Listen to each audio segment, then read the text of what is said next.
Aydık, yaşlıydık, bizi incitmediler.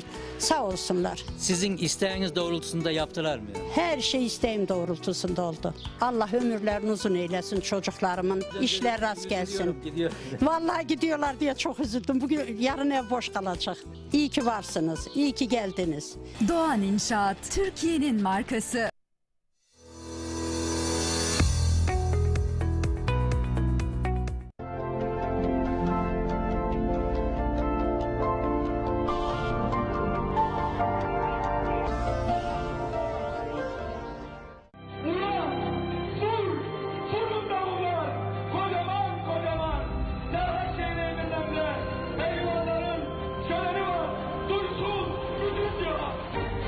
Mehmet Yeşileş'in arasında güreş Recep Kara'ya doğru yükselmeye başladı. Eğer oradan koltuk altı tekrarlarsa tekrarladı. Bastırabilir. Kafayı sokup bastırdı, bırak etti.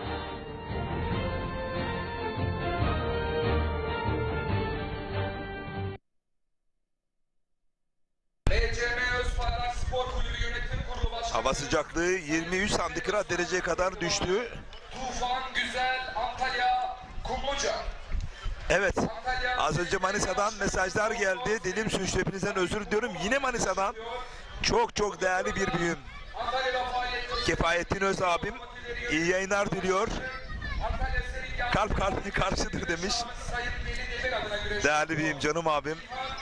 Atasporumuz güreşi kendisiyle konuşmak o kadar bana büyük keyif veriyor ki, bir canlı ansiklopedi. Okumayı seven, okumayı öğütleyen, doğru bilgileri dağarcığında biriktiren, bizlere sıkılmadan anlatıp aktaran ve bu miras sizden gençlere aktarılması gerekiyor diyerek bizlere aşılayan, moral veren bir spor adamı. Sadece güreş demek istemem, sınırlandırmak istemem. Öyle bir büyüğümüz. Kefaettin Öz abimiz. Kucak dolu sevgiler Manisa'ya, Şehzadeler şehrine. Sayın Mesut Avcıoğlu adına güreş yapıyor. Bugün burada Antalya Büyükşehir Belediyesi Meclis Üyemiz Sayın Bekir Bircan adına güreş yapıyor. Engin Can Akşin, Antalya Kumluca. Allah Allah, illallah, Muhammed Resulullah. Başaltı pehlivanlarımıza çeyrek finalde alkışlarla diyelim maşallah. Haydi aslanlar, Allah derman versin. Evet, başaltı pehlivanları da çeyrek final salavatlaması yapıldı. Bu demek oluyor ki baş pehlivanlar anons edilecek. Sırada onlar var.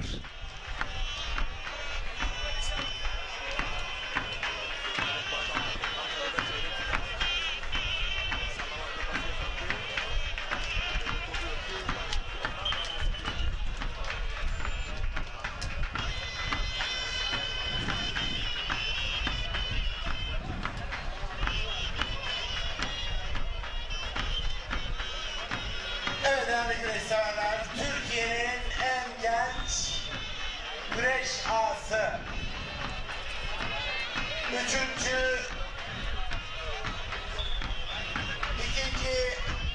Mustafa Kiremeci Yağlı Pehlivan güreşleri güreş ağamız Sayın Batuhan Kiremeci'ye, güreşlerimizin tertip komite başkanı aynı zamanda Fethiye Belediye Başkanımız Sayın Arif Karaca ağalık altın kemerini takdim edecekler. Değerli genç ağamızı ve belediye başkanımızı şöyle coşkuyla alkışlıyoruz.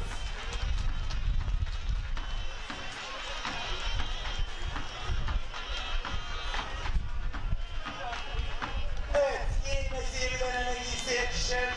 Onlara bakan gözler kamaşır. 2. Mustafa Kiremeci Yağlı Pehlivan güreşleri güreş ağamız Sayın Batuhan Kiremeci'ye altın kemer çok yakışır diyor. Coşkuyla alkışlıyor. Hayırlı uğurlu olsun diyoruz. Küçük orta büyük boy puanlama saatiniz gelmiştir.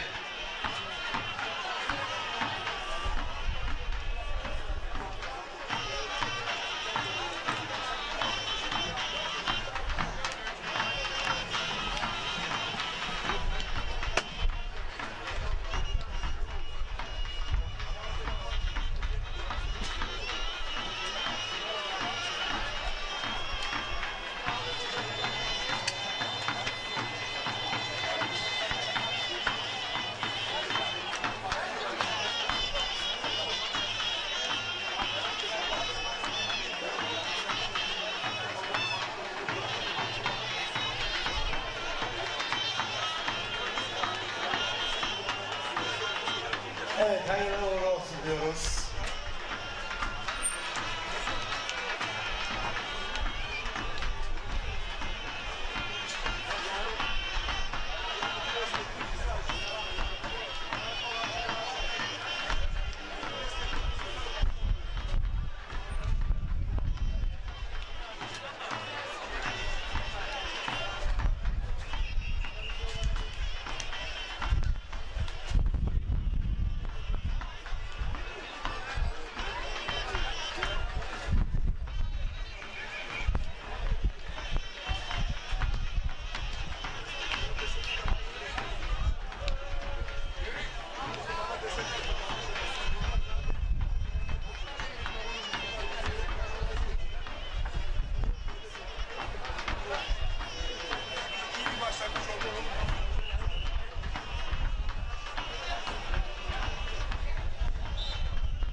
Evet değerli güreş severler. Biraz esmeye başladı bu arada. Cuma günü Bilecik Söğüt'teydik. Çok güzel bir organizasyona ev sahipliği yapıldı. Karakucak güreşlerinde 3 Mayıs Türkçülük Günü münasebetiyle tertip edilen organizasyona bir de Karakucak güreşleri etkinliği eklendi ve bizi orada canlı olarak ekranlara getirdik. Baş mihmandarı çok değerli Söğüt Belediye Başkanımız Ferhat Durgut muazzam bir organizasyona imza attı. İnşallah önümüzdeki yıl çok daha büyüyerek, çünkü bunu hak ediyor. Burası çok önemli. Muazzam bir güreş sahasına hakimler. Biz de seve seve katkı vereceğiz bu yıl olduğu gibi. Bu cümleden olmak üzere Söğüt Belediye Başkanımız Ferhat Durgut'a Muğla, Fethiye Karaçulhayır Meydanı'ndan selamlar yolluyorum. Bu cümleden olmak üzere Söğüt Belediye Başkanımız Ferhat Durgut'a Muğla, Fethiye Karaçulhayır Meydanı'ndan selamlar yolluyorum.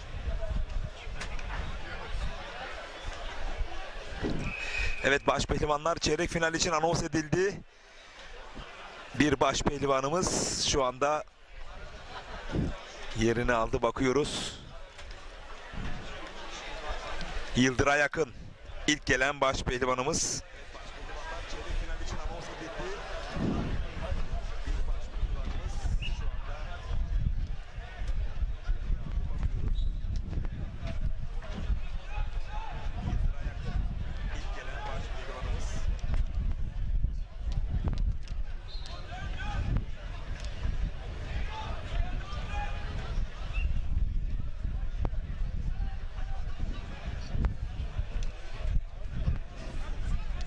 Evet, baş pehlivanlarımız Evet.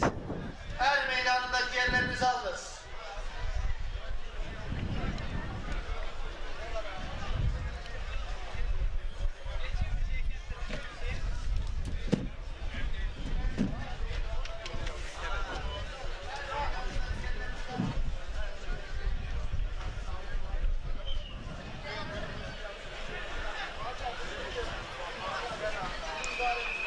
Evet, baş pehlivanlar kalktı. Şöyle yakın çekimden alabiliriz. Dizilmeye, yağlanmaya başladılar. Birazdan da cazgırlarımız eşleşmeler özelinde salavatlayacak baş pehlivanlarımızı. Şöyle yakın yakın çekimden alabiliriz. Bizimle yağlanmaya başladılar. Birazdan da cazgırlarımız eşleşmeler özelinde salavat.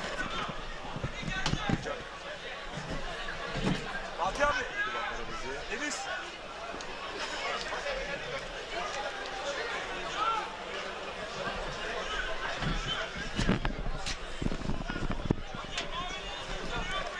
Evet, yalanıyorlar.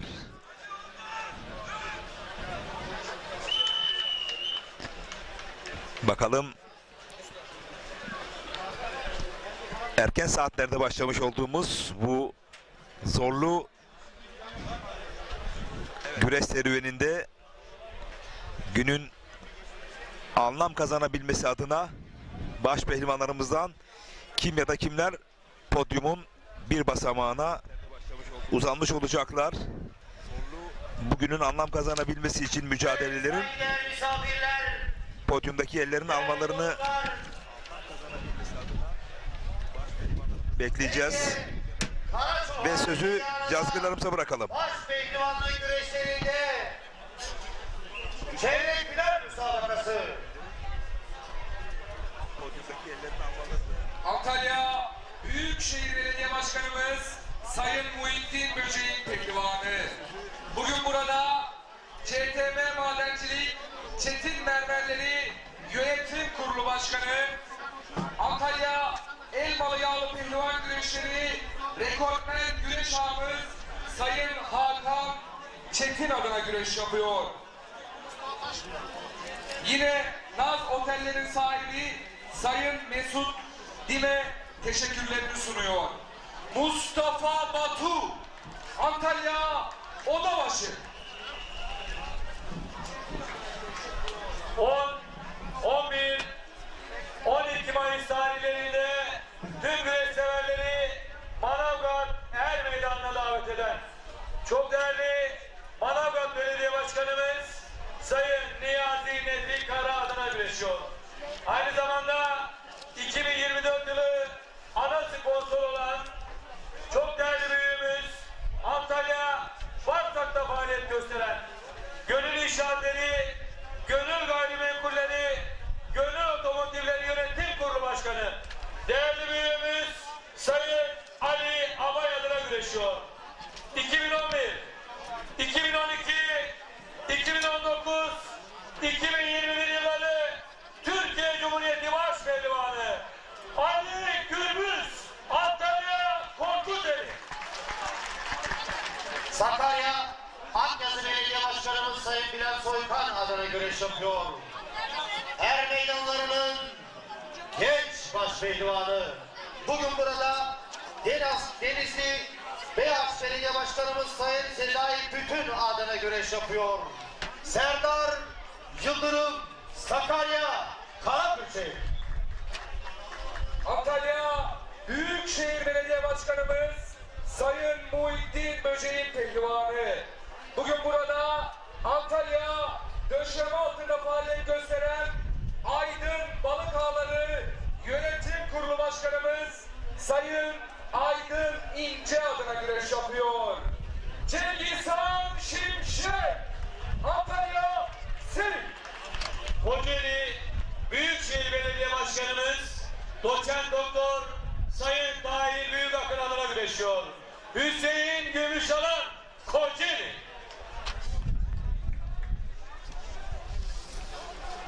Antalya Büyükşehir Belediye Başkanımız Sayın Muhittin Böceğin pehlivanı. Bugün burada Fortis Tarımları Yönetim Kurulu Başkanı Sayın Süleyman Alkan adına güreş yapıyor. Yine Naz Oteller'in sahibi Sayın Mesut Dile teşekkürlerini sunuyor. 2006 yılı Tarihi Kırkpınar Baş Pehlivanı Osman Aynur, Antalya Serik. Kocaeli Gölcük Belediye Başkanımız Sayın Ali Yıldırım Sezer adına güreş yapıyor. Bugün burada Gölcüklü sevilen iş adamı Sayın Erkan Gönenç adına güreş yapıyor ve Koç Mimarlık İnşaatlar sahibi Sayın Şevket Koç'a da desteklerinden dolayı teşekkür ediyorum diyor. Yıldıray Akın, Kocaeli Gölcük.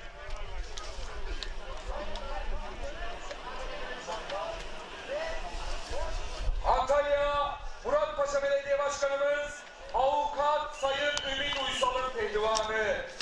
Bugün burada Göcekli iş adamı, Naz Oteller'in sahibi Mesut Dim'in mahtumu Sayın Mithat Dim adına güreş yapıyor. 2015-2018 yılları Tarihi Kırkpınar baş pehlivanı. Elmalı Yeşil Yaylar Meydanı'nda 6 kez üst üste birinci oldu. 2 kez kemerin ebedi sahibi oldu. 2023 yılı CV Enerji Türkiye Yağlı Güreş Ligi lig şampiyonu Orhan Okullu, Antalya Kumluca. Pehlivan!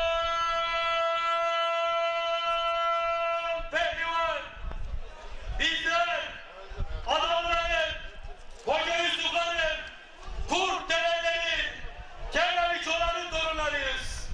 Bizler bu sahalarda sabaha kadar güneş tutup at sırtında şehit düşen akıncıların torunlarıyız. Ne mutlu bu meydanlarda güreş yapan Atatürk gençliğine. Ne mutlu Türk'üm diye. Allah illallah Muhammedur Resulullah. Haydi seyircim, kurban olur mu güzel ellerinize, baş pehlivanlara alkışlarla diyelim maşallah. Haydi aslanlar, Allah derman versin. Deste büyük boyda. Süleyman Barış, Evet değerli güreş severler, Onur Kesin. baş pehlivanlar çeyrek final özelinde salavatlandılar. Artık günün anlam kazanabilmesi için kritik bir eşikteler. Teşviki, Toskobaran, ayak boyunda. Final müsabakası yapacak pehlivanlar her meydanda yerinizi alınız. Yazgın Süleyman Kara kulak yemine. Süleyman Kara kulak yemine. Büyük orta pehlivanları puanlama saatiniz gelmiştir kul önüne. Minik 1, minik 2, teşvik 1, teşvik 2, Toskobaran, ayak boyunda final müsabakası yapacak pehlivanlarımız her meydanda yerinizi alınız. Adem Terlikçi, Yusufcan Zeybek iyi bir dinlenmeyi hak ediyor demiş. Önümüzdeki hafta için hakikaten öyle. Çok yoruldu geçen hafta, bu hafta. Cumartesi gününe kadar 6 gün hesap edilirse bence iyi bir dinlenme sonrasında performansını %100'e çekecektir mutlaka.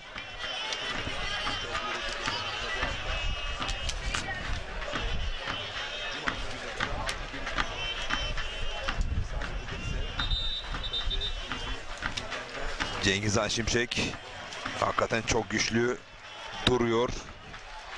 Performans olarak Orhan Okulu her zaman bildiğiniz o çizgisinden emin adımlarla ilerliyor.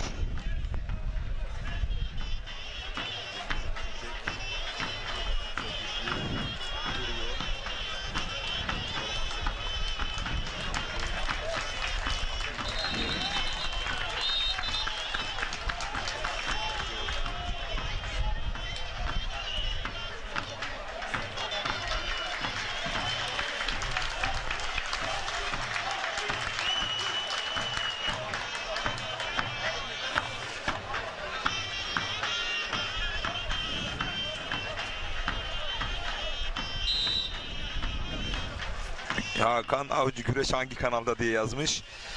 İkinci TV başta olmak üzere Bird Türk, Muğla Türk, Nokta TV, Fethiye TV, FRT TV ve ayrıca 5 farklı sosyal medya portalında Yağlı Güreş Şampiyonlar Ligi başta olmak üzere Güreşin hakkını verenler, yağlı güreş pehlivanları, Er Meydanı yiğitleri, Er Meydanı ve Pehlivan TV sosyal medya portallarından takip edebilirsiniz.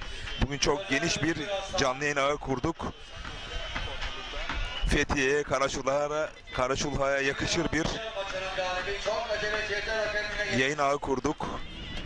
Hamdolsun bugün ulaşamadığımız güreş sever kalmamıştır.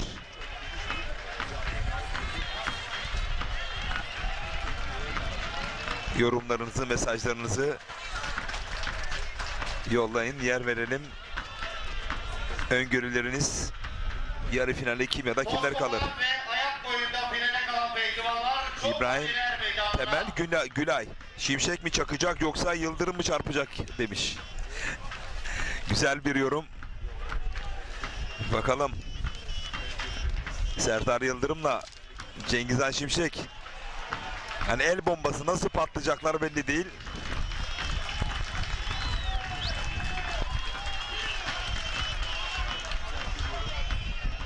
Cengizhan Şimşek patlayıcı gücünü kullanırken kontra bir oyun gelir mi Serdar'dan? Bunu hep gözlemledik, hep gördük, hep anlattık.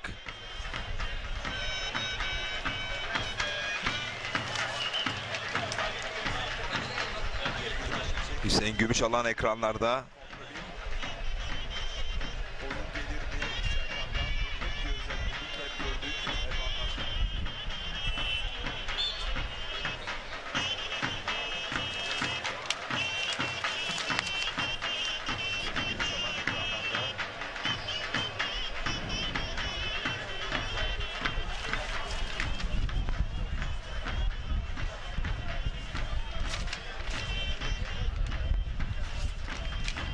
Evet, pehlivanlarımızın dikkatine.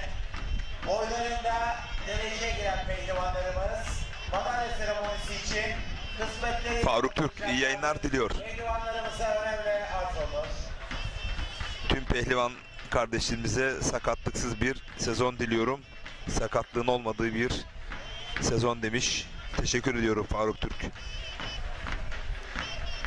Evet, mücadeleler başladı. Yörük İnşaat Yönetim Kurulu Başkanı Ali Aydın, Serdar bugün süper demiş. Allah nazarlardan saklasın. Birçok güreş severimiz nazarlardan korusun diye mesaj atıyorlar. Hakikaten öyle. Cengizhan için de öyle. Ali Gürbüz için de öyle. Ya güreş severimizle ne kadar gurur duysak az. Hakikaten hepiniz, gönüllerinizde farklı isimler var ama genel anlamda hep böyle herkesi kucaklayıcı, bağrına basıyorsunuz. Ancak herhalde atasporumuz yağlı güreşte olur bu duygu.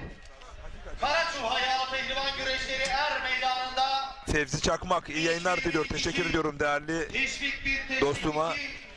toz koparan ve Tabii ki buradan Abdullah Çakmar, milli takımlar teknik direktörü, güreşte Fransa'da, Paris'te olimpiyatlarda başarılar diliyoruz. Kalifikasyonlarda haftaya başlayacak.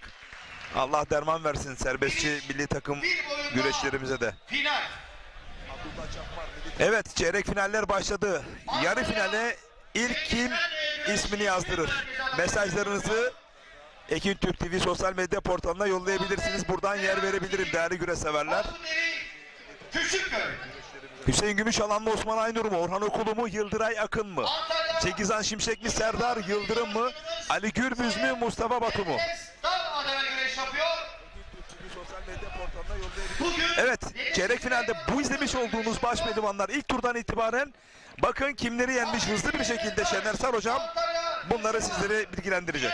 Evet, Ali Gürbüz ilk turda Ali İhsan Batmaz, Serkan Serttürk, Süleyman Başar, Ali Yanatmay'ı yendi. Mustafa Batu, Mustafa Aslan, Enes Doğan, Fatih Atlı 4. tur bay geçmiş. Serdar Yıldırım, Hasan Cengiz, Mehmet Yeşil, İsmail Koç 4. tur bay. Cengizhan Şimşek, Güngör Ekin, Recep Çakır, Yusufcan Zeybek bay geçmiş 4. tur. Hüseyin Gümüşalan, Ünal Kahraman ilk tur, Arif Akın, Semih Turgut bay geçiyor 4. tur. Osman Aynur, Salih Doruk'u geçiyor ilk tur. İkinci tur Rıza Yıldırım, Hamza Özkaradeniz. Dördüncü tur Bay. Orhan Okulu, Recep Taslak ilk tur. Serhat Balcı, Yunus Emre Yaman. Dördüncü tur Bay. Yıldır'a yakın ilk tur Osman Özgün. İkinci tur Faruk Akkoyun. Üçüncü tur Hamza Köseoğlu. Dördüncü tur Bay geçerek çeyrek finale kalmışlardır. Recep Tosun. Teşekkür ediyorum. Bakın Şener Sar sizler için tüm notlarını gün boyu tutuyor. Hüseyin Gümüşalan sol alt kadrajda, künde pozisyonunda. Osman Aynur toparlanmak istiyor. Bir künde kılçık mı? Havalandırdı, kaçırdı. Havalandırdı, kaçırdı Hüseyin Gümüşalan. Teşvik bir boyunda final.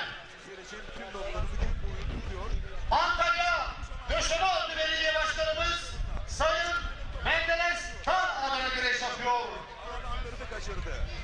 Bugün burada Durali Kara İnşaat adına güreş yapıyor. Bu arada Osman Aynur sürüyor, toparlandı Hüseyin Gümüşalan. Çorum Osmancık güreşlerinin altın kemerli güreş ağamız Sayın Selman Erdoğan, Fethiye Karaçula Er Meydanı'nda güreşen tüm pehlivan kardeşlerime Allah derman versin dileklerinde bulunuyor. Bu arada Cengiz Han Şimşek, Serdar Yıldırım kapışmasında sağ üst kadrajda her an her şey olabilirdi. Toparlandı, mücadele yerde devam ediyor. Ali Gürbüz de sol üst kadrajda, künde pozisyonu her an alabilir. Mustafa Batu mu, Ali Gürbüz mü? Toparlanmak istiyor. Bir künde kılçık mı? Risk alacak mı Megastar? Dört ekranda kalalım. Diğer karşılaşmalarda da her an her şey olabilir değerli güreş severler. Sarmaya doğru yöneldi Ali Gürbüz. Sol üst kadrajda Cengiz Han Şimşek, sol eli kasnakta. Ali Gürbüz iç kasna, evet iç paçada. Ali Gürbüz eğer sarmadan iç paçaya doğru yöneldi mi affetmiyor bu adam, affetmiyor. Diğer tarafta da bakıyoruz. Serdar Yıldırım, hayır düzeltiyorum, Yıldır'a yakın Orhan Okulu'yu mağlup ederek adını yarı finale yazdıran ikinci isim oldu Ali Gürbüz'den sonra. Çeyrek finalde üst üste galibiyetler söz konusu. Tekrar izleyeceksiniz değerli güreş severler. Ali Gürbüz iç kepçeyi aldı mı affetmiyor. Yıldır'a yakın da Kocaeli Gölcük Belediyesi'nin baş pehlivanı Ali Yıldırım Sezer'in göz bebeği. O da bugün yarı finale yükseldi ve podyumdaki yerini aldı. Şimdilik yarı finalde. Finalde baş pehlivanlık neden olmasın diyor. Hüseyin Gümüşalan aynı kadrajda. İç kazağa doğru yükleniyor. İç paçayı aldı. Osman Aynur zor durumda. Kocaeli Büyükşehir Belediyesi baş pehlivanı Hüseyin Gümüşalan adım adım yarı finale doğru güreşiyor değerli güreş severler. Yapacağı güçlü bir hamleyle karşı tarafa aktarırsa o da üçüncü isim olarak adını yarı finale yazdırabilir. Bekliyor, kaldırdı. Bakalım direnebilecek mi Osman Aynur? Toparlanmak istiyor. Bir kez daha havalandırdı. Sürüyor Hüseyin Gümüşalan ve Hüseyin Gümüşalan da yarı finalde.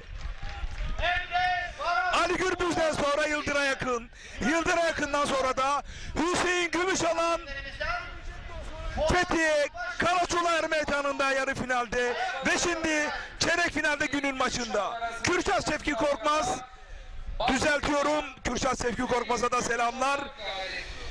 Cengiz Han Şimşek ve Serdar Yıldırım mücadelesinde hepinizden özür diliyorum ama 7 saattir yayındayız. Hak vereceksiniz, özür diliyorum hepinizden. Cengiz Han Şimşek ve Serdar Yıldırım çeyrek final kapışması değerli güreş severler. Günün kapışmasına bakalım nasıl bir sonuç çıkacak. 3 karşılaşmada sırt aşağı yeniş oldu. 4. karşılaşmada eğer sırt aşağı olursa bugünün en yenişe odaklı turu olacak çeyrek finalde. Havalandırdı. Yan kasık karşı paçada. Serdar Yıldırım karışmak üzere sol elini kasnağa uzattı ama uzak durdu. Cengiz Han Şimşek. Zeki Alpbulut, Antalya Seri, final müsabakasını Muğla bölgesi hakemlerimizden Abdullah Aldemir yönetecektir. Arz olunur. Pehlivan!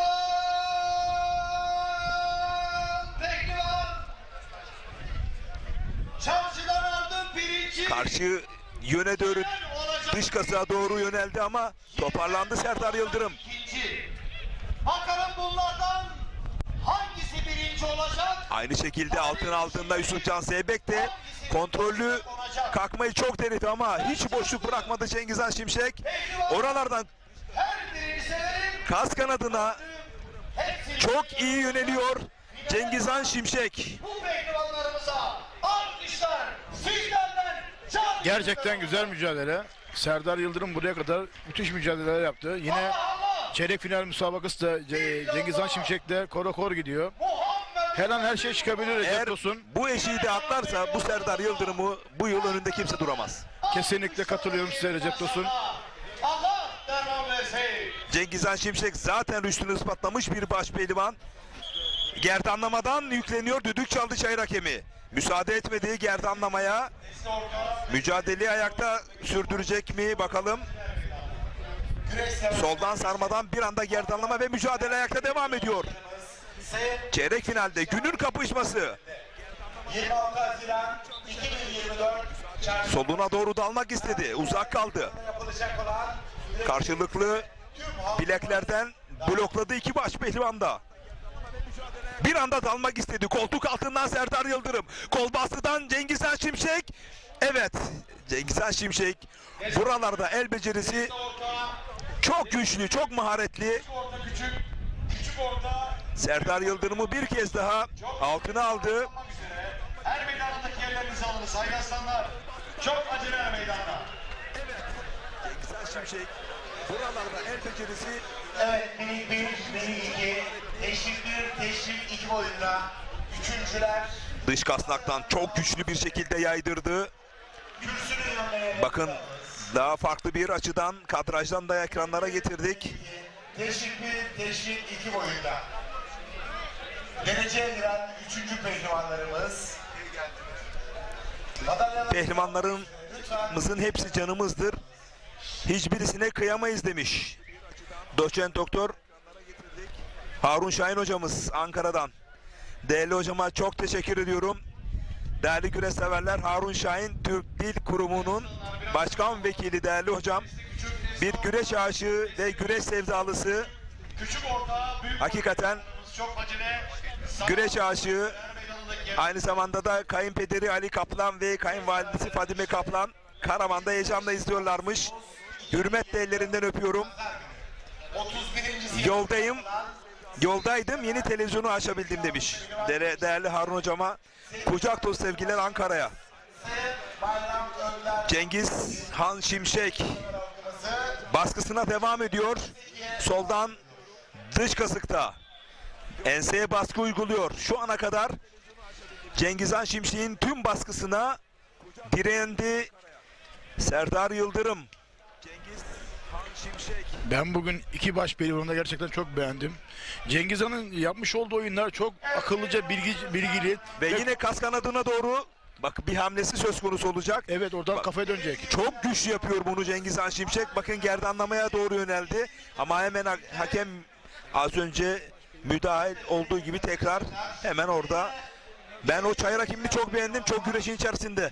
Evet. Şener Sarı ismini öğrenebilirsek şu anda ben A klasmanında olduğunu bilmiyorum ama eğer değilse mutlaka A klasmanını hak eden cezalandırılacaklardır. çok soğukkanlı, çok güreşin içerisinde olan bir hakemimiz. Onu öğrenirsen sevinirim. Kesinlikle. Bir an bile güreşten kopmuyor. İşte hakemlerimiz böyle olacak. İpleri aldı. Yan kasıkta. Şu anda yükleniyor. Cengizhan Şimşek. Kudret Kılınç Kaş'tan iyi yayınlar abi, pehlivanlarımıza başarılar demiş. Balıkesir'den de İzzet Tırlı iyi yayınlar diliyor. Türkiye'nin dört bir yanından mesajlar geliyor ama müthiş bir mücadele var. Mümkün olduğu kadar yer vermeye çalışacağım. Değerli güreş severler, aynı anda Muğla Türk, World Türk, Ekin Türk TV, Nokta TV, Fethiye TV ve FRT TV ortak canlı yayınındayız. Yan kasık, yan paçada Cengizhan Şimşek. Müthiş bir mücadele var. Mümkün olduğu kadar. Hasan Teker iyi yayınlar diliyor değerli büyüğüm. Eski pehlivan ustamız Serik'ten. Evet, minik 1 boyu. Bakalım paça kasık ya da bir arayış içerisinde olabilecek mi? Cengizhan Şimşek'e yenilgi tattırabilir demiş Serdar Yıldırım. Kim? Sabri Geçer, ustaların ustası. Evet.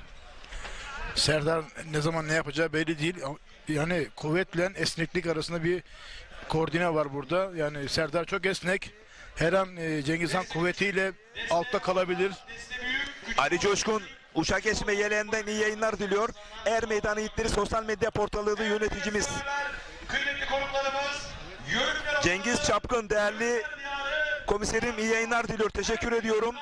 destek küçük boyda Koç yiğitlerimize başarılar demiş. Teşekkür ediyorum değerli Denizli amirime Cengiz Çapkın. Şeniz Doğan Hanımefendi'ne güreş yapıyor. Serhat Abay, Denizli Acıkaya. Baskı uyguluyor. Antalya, Cengiz Han Şimşek acele ederse sıkıntı yaşayabilir ama puanlamaya giderse sanırım daha etkin olabilir. O da bir an evvel maçın bitip yarı finalde mücadele etmek için uğraşıyor. Ama Serdar Yıldırım hatayı affetmez. Recep Tosun. Durmuş Akdağ adına güreş yapıyor. İsmet Kara iyi yayınlar demiş Aksu'dan.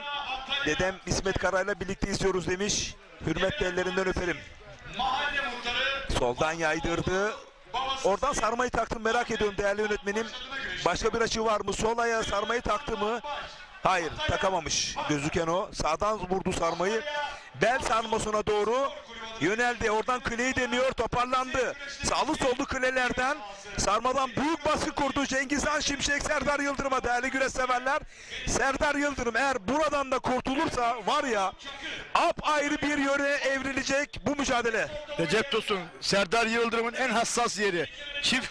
Yani bu çift sarmada dayanamıyor. Eğer ki buradan kurtarırsa iyi olur ama kurtaramazsa Cengiz Han Şimşek buradan çevirebilir. Belediye Başkanımız Sayın Evet, şu anda sarmadan yükleniyor Gerdanlamayla.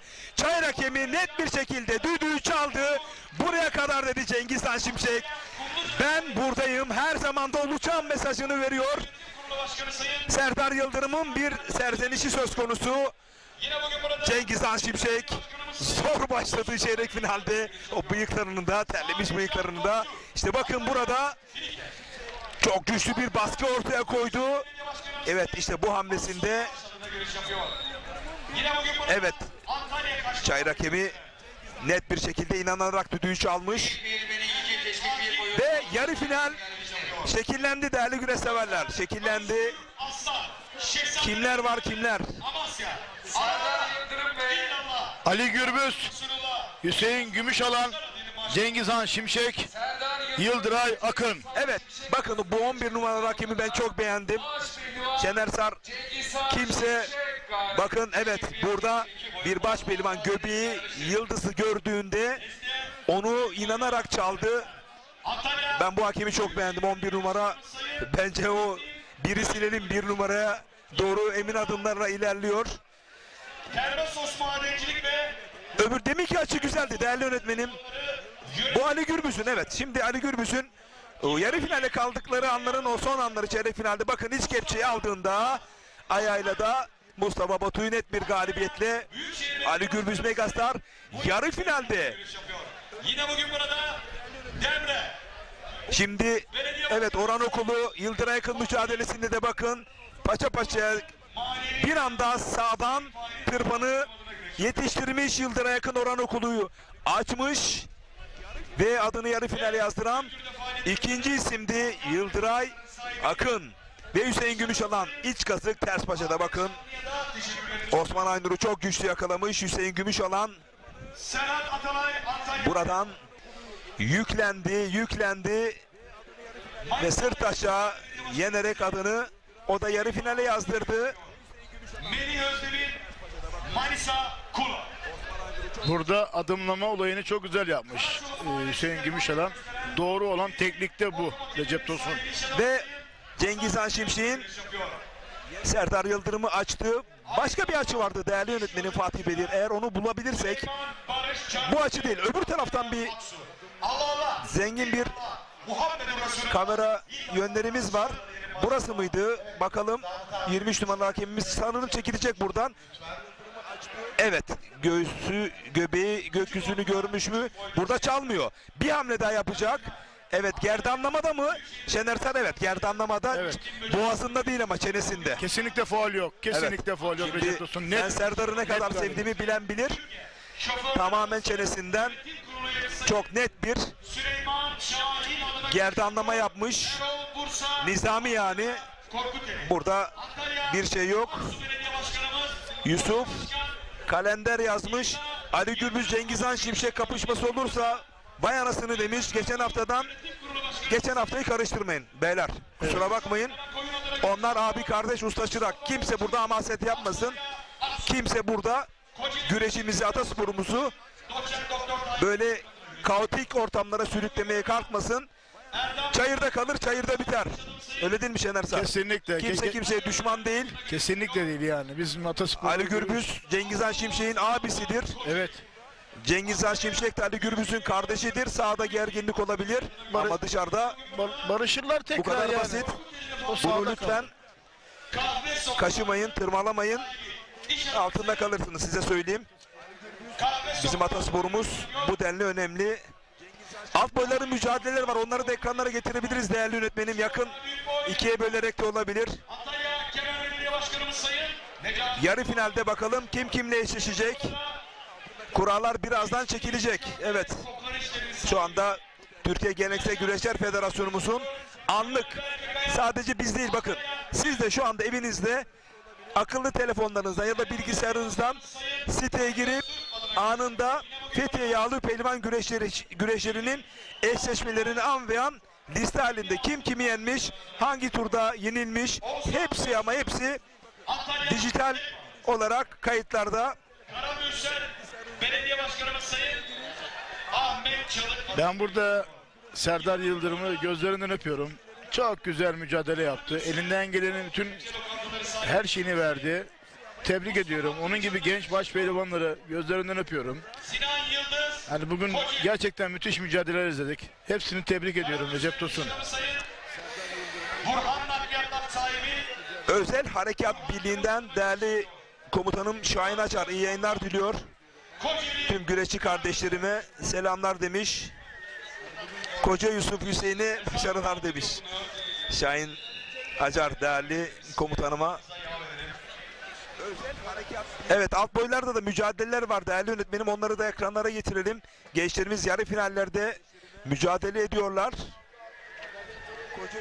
Murat Gözütok, sana çok selam var. Şener Sar. Aleykümselam, bize kucak dolusu selamlar yolluyoruz. Finike'den Hilmi Ülker iyi yayınlar demiş. Bir boyunda dereceye giren pehlivanlar. Mücadele ediyorlar.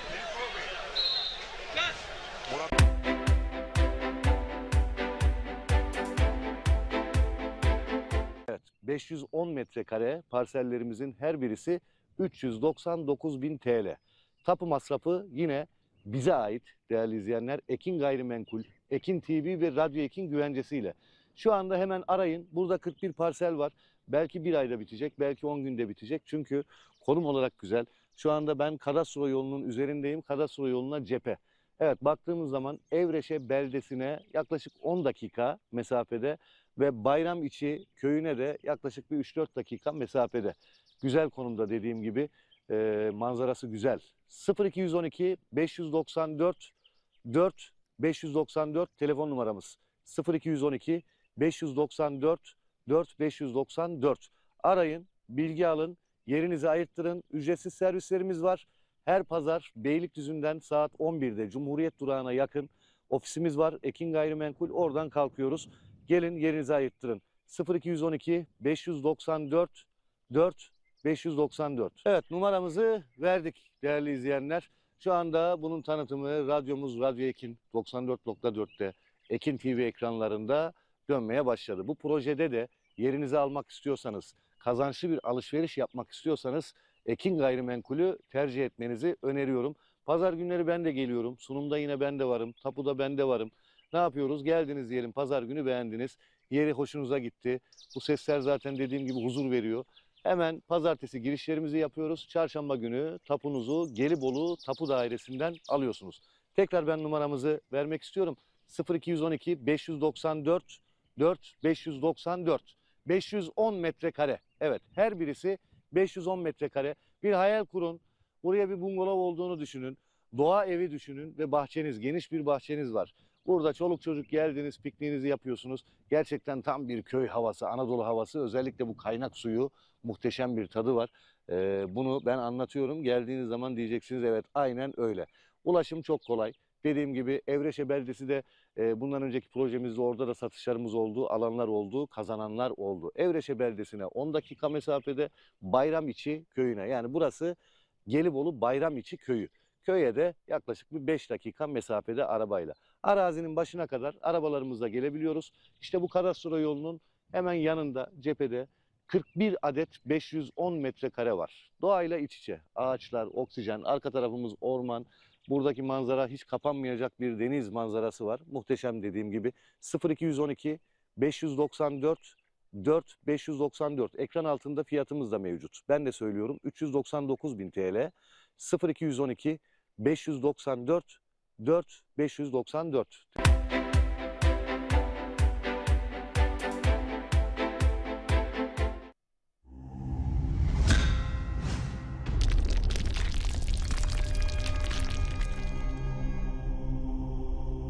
Bizi izlemeye devam edin. Evet, minik birler. Birinci, ikinci, üçüncü, yine üçüncü. Lütfen kürsüye.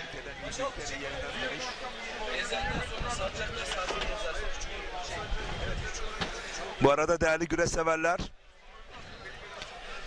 Muğla TV'de değerli rejisörümüze, World Türk TV'de Nevzat kardeşimiz, Ekin Türk TV'de Tuğçe kardeşimiz, Nokta TV'de Erkan kardeşimiz, Fethiye'de TV'de ve FRT TV'de değerli rejisörlerimiz gün boyu siz değerli güreş severlerimize geniş canlı yayın ağında tüm karşılaşmaları ulaştırabilme adına büyük bir mesai ortaya koyuyorlar. Sizler adına onlara teşekkür etmek istiyorum. Çok büyük emek sarf ediyorlar. Kolay değil. Oturduğunuz yerde akşama kadar an be an bilgisayar başındasınız. Ve hiçbir ayrıntıyı kaçırmadan gözünüz dahi kırpmıyorsunuz. Kolay değil, inanın. Hepsine ama hepsine gönülden teşekkür ediyorum. İyi ki varlar. İkinci pehlivanımız. Hadi aslanım.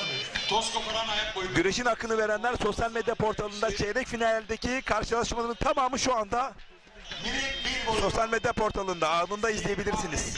Salih Kaya'ya da teşekkürler. Ali Coşkun'a, Ozan Boztunç'a Pehlivan TV'de ve yine Yağlı Güreş Pehlivanları Fatih, Er Meydanlı yiğitleri Ali Coşkun, 272.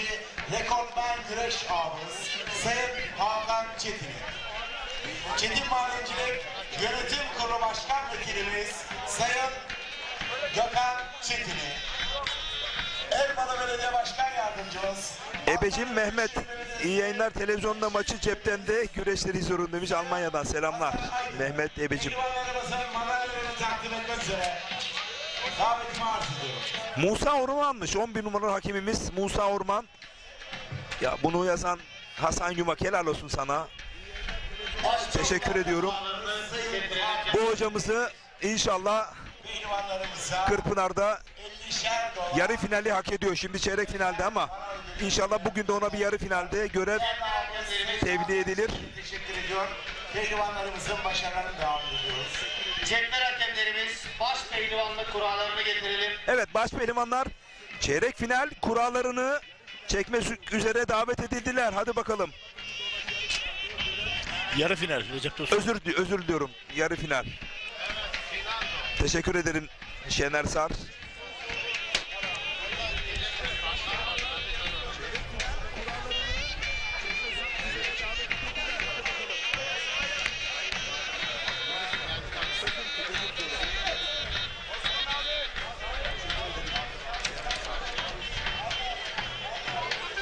Evet, değerli ağamız Sayın Hakan Çetin'e.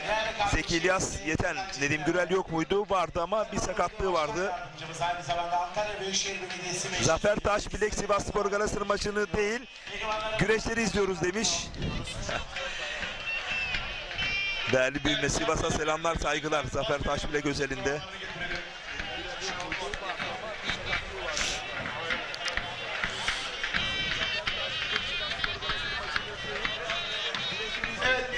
Alt boylarda da yarı finaller devam ediyor.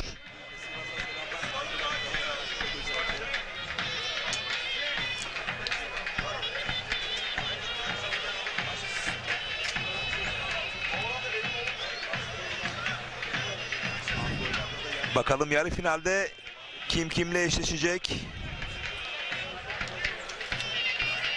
Yeni kürsüye lütfen. Necdet Fitos, Kocaeli Karamürsel'den değerli büyüğüm. Hüseyin Gümüşalan'a başarılar diliyorum demiş. Hakan Sürek 3. Yine 3. Yahya Sönmez 3. 2. Burdur'dan Ali Gün iyi yayınlar demiş. Teşekkür ediyorum. Şerif Ali Efe Yörü. Evet, Mesut'im değerli büyüğüm. Büyük orta başarıya ata çocuğu. Gözlüklü değerli büyüğüm Mesut'im. Bu organizasyona çok büyük katkılar sağladı. Ali Gün, Mustafa Gün Burdur'a selamlar. Gökben muhtarımız Sayın Sami Alkaya'ya, Pazaryeri Mahalle Muhtarımız Sayın Elyas Akkuşu, Esenköy Mahalle Muhtarımız Sayın Serdar Urlu'yu, Çorum Osmancık altın kemerli güreş ağamız Sayın Selman Erdoğan. Bir kez daha er meydanında güreşen tüm pehlivan kardeşlerime başarı dileklerinde bulunuyorum demiş. Ve ayrıca Çorum Osmancıklı ve Çorumlu pehlivanları Türkiye şampiyonalarına ve yağlı güreşte de il ve ilçelere giderken onları yolcu ediyor ve her türlü katkıyı sağlıyor Selman Erdoğan. Toprak Gayrimenkul Yönetim Kurulu Başkanı Selman Erdoğan'a gönülden teşekkürlerimizi sunuyoruz. Gerçek bir güreş sevdalısı. Lütfen acele edelim.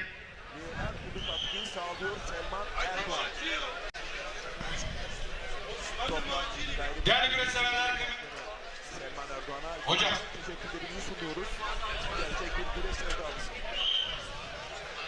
Büyük orta boyunda yarı final. Ankara Büyükşehir Belediye Başkanımız Sayın Mansur Yavaş adına güreş yapıyor. Yine bugün burada Antalya Kaş'ta faaliyet gösteren iş adamı Sayın Mehmet Akif Kocakaya adına güreş yapıyor. Ömer Faruk Kıya, Amasya. Ercan Reyhan değerli bir yayınlar diliyor. Ali Gürbüz geliyor. Evet, ilk kurallar çekiliyor yarı finalde.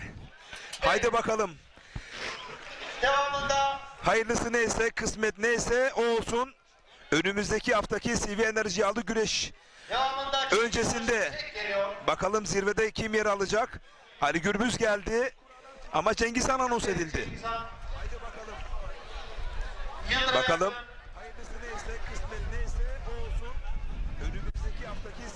Evet, değerli muhtarlarımıza teşekkür ediyor. Pehlivanlarımızın başarılarına devam ediyoruz. Teşvik bir boyu devam törenin. Bakalım ilk kurayı kim çekecek? Teşvik 2 boyu pehlivanları hazırlansınlar. Teşvik bir kürsüye.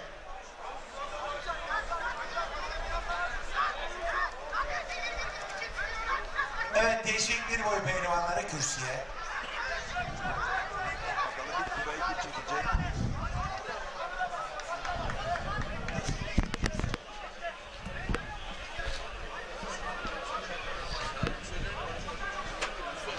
Evet, teşvik bir boyu birincisi, ikincisi, üçüncüsü kürsüye.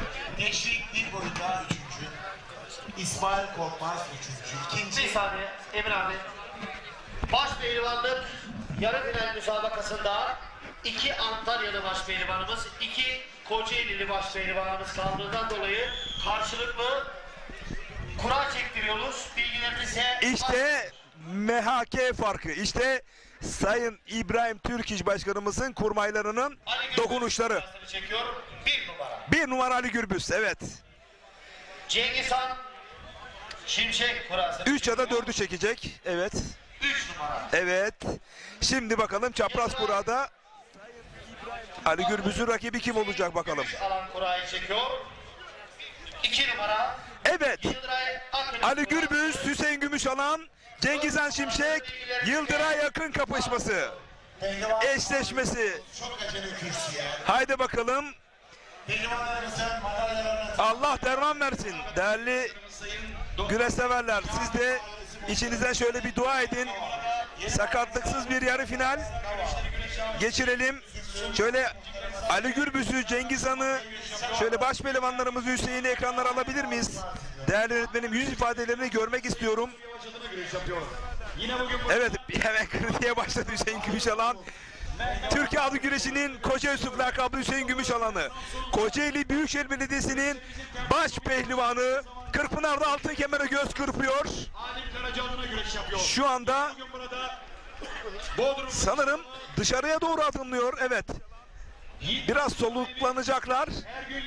Çünkü küçük orta büyük ve baş altının yarı finali sallamatlanıyor sanırım. Onları da birazdan anons edilecek bakıyorum. Bizi evet çağırdılar. Evet tekrar geri gelecekler. Evet. Yıldıray orada, Cengiz Han orada. Baş altının yarı finali sallamatlanıyor sanırım. Evet saygıdeğer misafirler, değerli konuklar, başaltı güreşlerinde yarı final. Evet. Başaltı pehlivanlarımız için sözü biz yazgılarımıza bırakalım. Artık yarı finalleri verelim. Değerli yönetmenim, alt boylarda baş altında özellikle. Şimdi söz yazgılarımızda. Evet eşleşmeler tamam. Ali Gürbüz. Karakaya adına güreş yapıyor. Refik Döner, Kocaeli Gölcük. Kocaeli Gölcük Belediye Başkanımız Sayın Ali Yıldırım Sezer adına Ali Gürbüz, Hüseyin Gümüşalan, Cengiz Han Şimşek, Yıldıray'a yakın. Ekrana yanlış yansıttınız. Değerli yönetmenim. Şimdi diyecekler ki nazar değdi size. Gün boyu mükemmeldiniz ama yarı finali bile eşleyemediniz. Önemli değil, nazar bu. Antalya Manavgat Belediye Biz bugün geniş canlı yayın ağında nasıl güzel işlere imza attığımızı zaten güreş severlerimiz takdir etmekte. Tam bir pehlivanı bugün mücadelesini ekranlara taşıdık. Evet, baş altı pehlivanların yarı final salavatlaması. Bugün burada Nargiş Otelleri sahibi Mehmet Akif Kocakaya adına güreş yapıyor. Mehmet Kırat Amasya Beyda. Allah Allah, illallah, Muhammedur Resulullah. Yiğit Türk aslanlarına alkışlarla diyelim maşallah. Evet, Allah başaltı pehlivanları yarı final. Abdülrefik Öner Gölcük Belediyesi. Şimdi ben şunu söylemek istiyorum. Baş altında da iki Gölcüklü. Değerli öğretmenim, başaltı pehlivanları ekranlara getirelim. Evet. İki Gölcük Belediyesi'nin pehlivanları. Buradan yarı finalde bir çapraz kura çekilemez miydi Şener Sar? Evet, kesinlikle olabilirdi. Baş pehlivanlıkta bu yapılıyorsa baş altında da iki Gölcüklü ya da iki hemşerili neden birbirine düştü? Hemen soru bu yönde. Evet, kesinlikle ve ben buradan değerli MHK Başkanım ve yönetimine de buradan sesleniyorum. Neden olmasın diyorum. Baş altında da yani bir çalışma yapılsın. Yapılsın kesinlikle Recep Tosun. Burada iki Gölcüklü düştü birbirine. Yani çapraz eşleşme yapılabilirdi. Baş pehlivanlıkta olduğu gibi çok da güzel yapıldı. Helal olsun. Çok da güzel daha çekişmeli bir mücadele olacağını düşünüyordum. Hayırlısı olsun inşallah. Biz burada yine belirtelim kimler güreşiyor. Abdülrefik Öner Gölcük Belediyesi Ali Yıldırım Sezer'in pehlivanı. Hüseyin Soğukoğlu yine Gölcük Belediyesi Ali Yıldırım Sezer'in pehlivanı. Serhat Elvan Manavgat Belediye Başkanı Refik Kara Nafi Kara'nın pehlivanı. Mehmet Kırat da Ankara Askı Spor Kulübü'nün pehlivanı. Karşılaşacaklar, hep beraber izleyeceğiz. Evet, Hayrettin Çampınar değerli büyüğüm iyi yayınlar diliyor. Tüm pehlivan kardeşlerime başarılar demiş. Bir alkışta Merkez Hakem Komitesi ne olsun demiş. Baş pehlivanlar özelinde o çapraz kurayı umut ediyoruz ki baş altında da inşallah almış oldukları o doğru kararı baş altında da ve büyük ortada uygulanması noktasında temennimiz bu. Kesinlikle. Bence bu an atlatıldı. Yani atladı bu. Bir şekilde gün boyu yorgunluktan dolayı bence burası atladı. Yoksa farkına varmış olsalardı mutlaka bir dokunuş ortaya koyarlardı. Kesinlikle katılıyorum Recep Tosun. Yani gerçekten bugün 1000 küsür pehlivan vardı burada. Değerli MHK yöneticilerimiz, değerli hakemlerimiz belki de unutuldu ama... Serhat Elvan hangi kulübün pehlivanı? Manavgat. Manavgat. Mehmet Kırat da Ankara Aski. Aski, evet. Diğer ikisi de Gölcük Belediyesi'nin pehlivanı. Evet. Güzel mücadele olacak. Başarılar diliyoruz. Gün boyu güzel güreşler yaptılar. Sahneye davetimi arz ediyorum.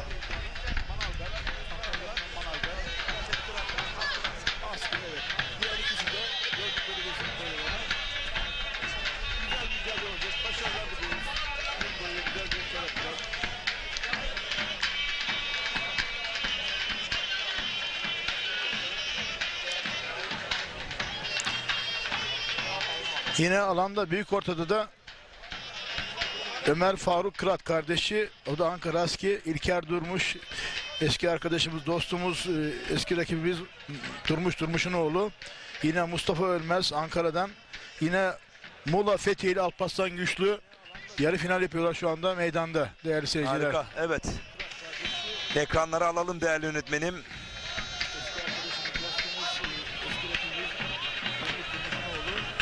İkili de alabiliriz. Tabii takdir sizin. Evet, çok yoruldunuz biliyoruz. Saat 8'i 19 geçiyor. Evet, baş pehlivanlarımız da Haydi aslanlar, haydi koç yiğitler, er meydanı sizlere bekler. Ekranlarda şu anda büyük orta başaltı pehlivanları güreşiyor. Evet. İlker Durmuş, Ömer Faruk Kırat'la mücadelesi. Evet, iç kazık ters paça ve kadraj dışına çıktı. Kadraj dışına çıktı ve İlker Durmuş finalde. Hasan Basri Koçak Tosya'dan iyi yayınlar dilemiş. Teşekkür ediyorum. Deste orta boyu pehlivanlarının puanlama saati gelmiştir. Evet, değerli muhtarlarımıza teşekkür ediyor. Yine ekranlarımızda Hüseyin Soğukoğlu, Abdülrefik Öner, iki Gölcüklü güreş yapıyor. Tosya'dan iyi yayınlar dilemiş. Teşekkür ediyorum.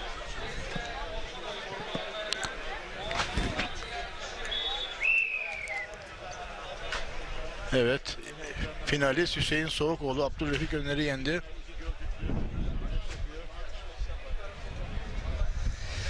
Evet, baş pehlivanlarımız yağlanıyor. 22 santigrat derecede, hava biraz soğudu artık değil mi Şener Sar? Evet. Ama genel anlamda korktuğumuz gibi çıkmadı Recep Tosun. Hava gerçekten müsaitti. Yani geçen seneki gibi olmadı. Yağmur olmadı, Allah'a şükürler olsun. Çok da güzel mücadeleler oldu. Çok güzel maçlar oldu. Böyle maçları anlatmak gerçekten çok zevk veriyor. Keyif veriyor ve daha devamı var. Daha yarı final ve final var. Tabii ki. Celal Bayar işte 3. Yine 3. Aydıncan Gümüşdağ, Serhat Şehri Edirne Belediye Başkanımız Sayın. Önümüzdeki hafta CV Enerji Yağlı Güreş Ligi'nin, Türkiye Yağlı Güreş Ligi'nin ilk etapını oluşturan Sakarya Karapürçek Belediye Başkanımız Sayın. Antalya, Manavgat, Ilıca, Er Meydanı'nda kapışacak yiğitlerimiz. Evet, bir sözü cazgırlarımıza bırakalım. 1. Emre Baran. Türkiye Yağlı Güreş Ligi'nin ilk etapını oluşturan Antalya, Manavgat, Evet. Ilıca. Değerli güreş severler, kıymetli konuklarımız, Fethiye Karaçuva Er Meydanı'nda baş pehlivanlık boyunda yarı final. Tüm güreş severleri 11-12 Mayıs'ta Manavgat Ilıca Er Meydanı'na davet eden Manavgat Belediye Başkanımız Sayın Niyazi Nefi Kara adına güreş yapıyor. Yine bugün burada Antalya Varsak'ta faaliyet gösteren Gönül İnşaatları Yönetim Kurulu Başkanımız Sayın Ali Abay adına güreş yapıyor. Ve yine bugün burada pehlivanlarımıza konaklama anlamında destek olan Sayın Mesut Dime de şükranlarını sunuyor, teşekkürlerini sunuyor. 2011, 2012, 2019 ve 2021 yılları Tarihi Kırkpınar baş pehlivanı. 1988 yılı Tarihi Kırkpınar baş pehlivanı merhum Recep Gürbüz'ün mahdumu Ali Gürbüz, Antalya Korkuteli Sıvandır. Evet değerli misafirler, Kocaeli Büyükşehir Belediye Başkanımız Doçent Doktor Sayın Tahir Büyük Akın adına güreş yapıyor. Bugün burada Acar Sebze Meyve Komisyonculuğu Yönetim Kurulu Başkanı Sayın Dilaver Acar adına güreş yapıyor. 2023 yılı Edirne Tarihi Kırkpınar Güreşleri baş pehlivan üçüncüsü Hüseyin Gümüşalan Kocaeli. Kocaeli Gölcük Belediye Başkanımız Sayın Ali Yıldırım Sezer adına güreş yapıyor. Bugün burada Gölcüklü sevilen iş adamı Sayın Erkan Gönenç adına güreş yapıyor. Yıldıray Akın Kocaeli Gölcük. Küçük orta küçük, küçük orta büyük boy pehlivanları puanlama saatiniz gelmiştir. Antalya Büyükşehir Belediye Başkanımız Sayın Muhittin Böcek Beyefendi adına güreş yapıyor.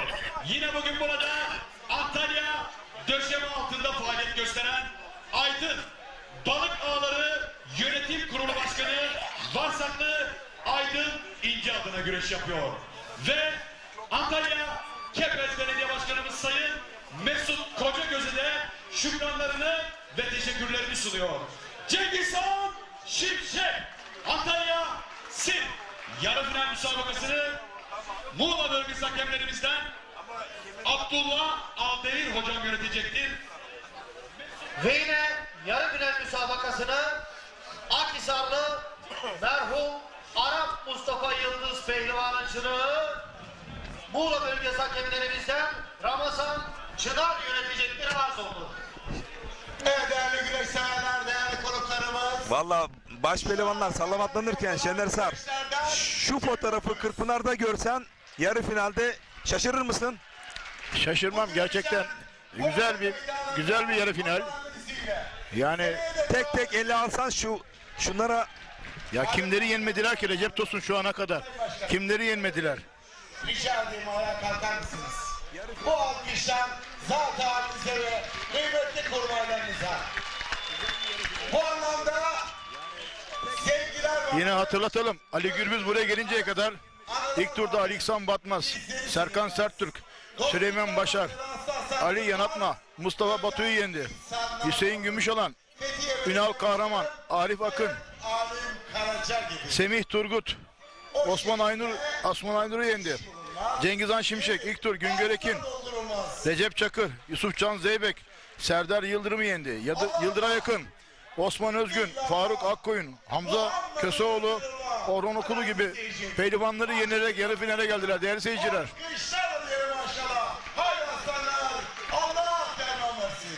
Çankırı Süleyman Kara er meydanına.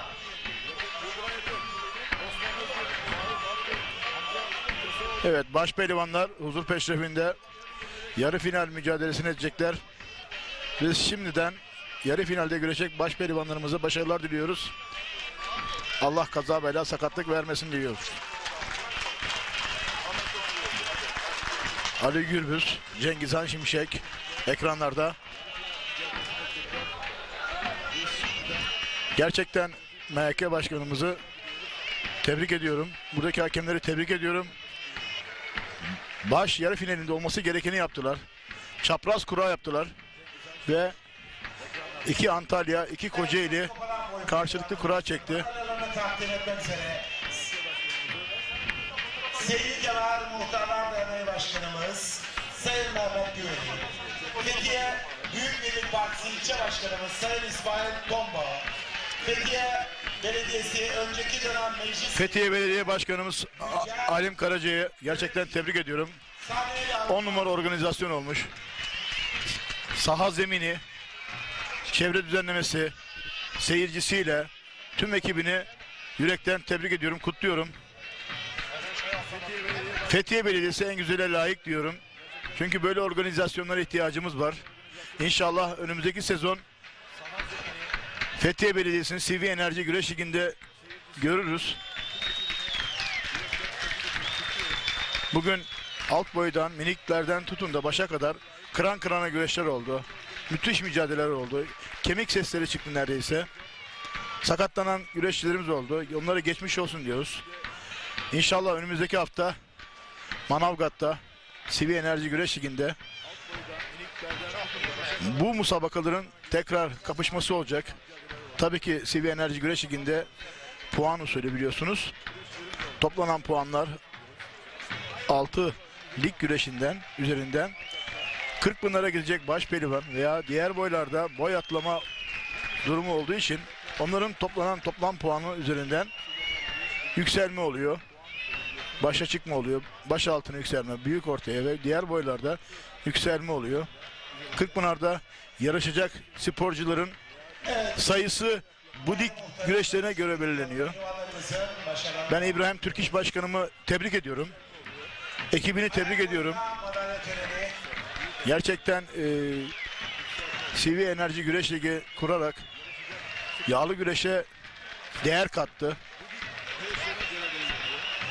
Müthiş mücadeleler oluyor. Diğer belediyelerimiz de, yağlı güreş yaptıran belediyelerimiz de tabii ki CV Enerji Güreş Ligi'nde görmek isteriz. Ama sahasıyla, saha düzeniyle, sporcuların konaklamasıyla, tüm etkenleriyle hazır bir şekilde tabii ki katılmalarını isteriz. Yine üçüncü Aziz Efendi. Yağlı güreş bizim atasporumuz, manevi sporumuz. Zeki Akbulut. Türk'ün asil sporu, öz sporu. Atalardan bize yadigar kalan bir spor. Karapürçek Belediye Başkanımız Sayın Türk gibi güçlü sözü buradan gelmektedir. Pehlivanı, aynı zamanda AYZ mühendisi pehlivanı. Birinci madalyalarını takdim etmek üzere. Görüntüde Yıldıray'a yakın. Yine Ali Gürbüz. Mütevazi baş pehlivan. Manavgat Belediyesi'nin pehlivanı. O da Çiçeğiburnu'nda Manavgat Belediyesi'ne transfer oldu. Yine sırtı dönük Aslan Serikli Antalya Büyükşehir Asat Spor Kulübü'nün pehlivanı Cengizhan Şimşek yarı finalde. Evet, ekranlarda Cengizhan Şimşek. Rakibi Yıldıray Akın. Gölcük Belediyesi pehlivanı Ali Yıldırım Sezer'in aynı zamanda sporcusu. Gölcük ondan çok şey bekliyor. Kocaeli ondan çok şey bekliyor. Yine aynı şekilde Cengizhan Şimşek, Aslan Serikli ve Serik halkı çok seviyor kendisini.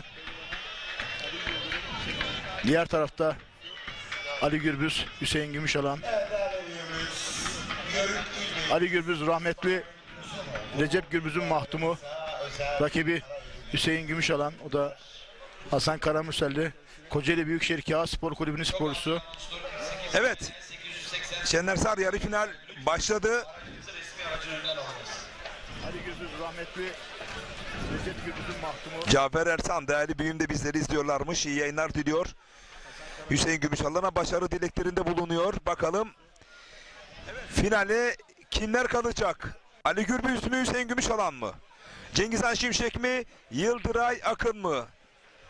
VBR yapım prodüktörlüğünde tam 7 ulusal ve bölgesel kanallarının aynı anda yapmış olduğu canlı yayın Fethiye Karaçul Hayır Meydanı'nda. Dış kasnaktan Cengizhan Şimşek dolanmak istedi. Yıldıray Akın buna müsaade etmedi. Kocaeli Gölcük Belediyesi baş pehlivanı Yıldıray Akın. Cengizhan Şimşek Antalya Büyükşehir Belediyesi baş pehlivanı. Ekranın solunda Hüseyin Gümüşalan Kocaeli Büyükşehir Belediyesi baş pehlivanı.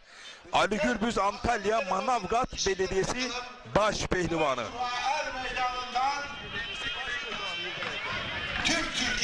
Şu anda çok güzel ambiyans var, görüyorsunuz. Lambalar yandı. Tüm protokol, tüm evet, seyirciler. Güreşler ekranda kalsın değerli öğretmenim. Evet.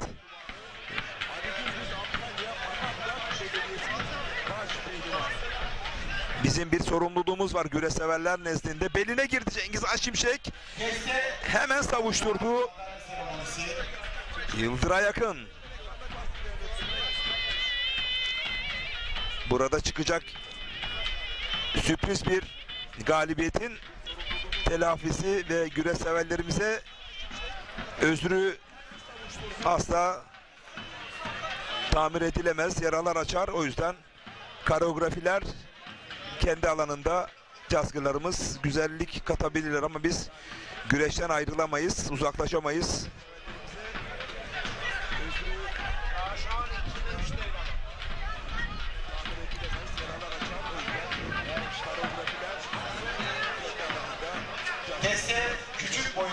Kasnağa uzandı Hüseyin Gümüşalan. Çok güçlü bir şekilde yakaladı. Ali Gürbüz kasnağını kurtarmak istiyor. Şu ana kadar kurtaramadı.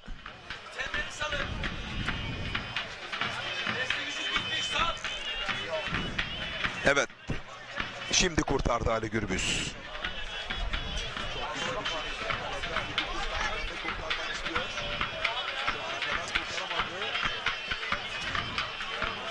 Geçen hafta konuk ettiğimiz Yıldıray'a yakın bugün yarı finalde. Recep Tosun, ne diyorsun bu konuda? Ama söz verdi, dedi ki her şeyimi ortaya koyacağım.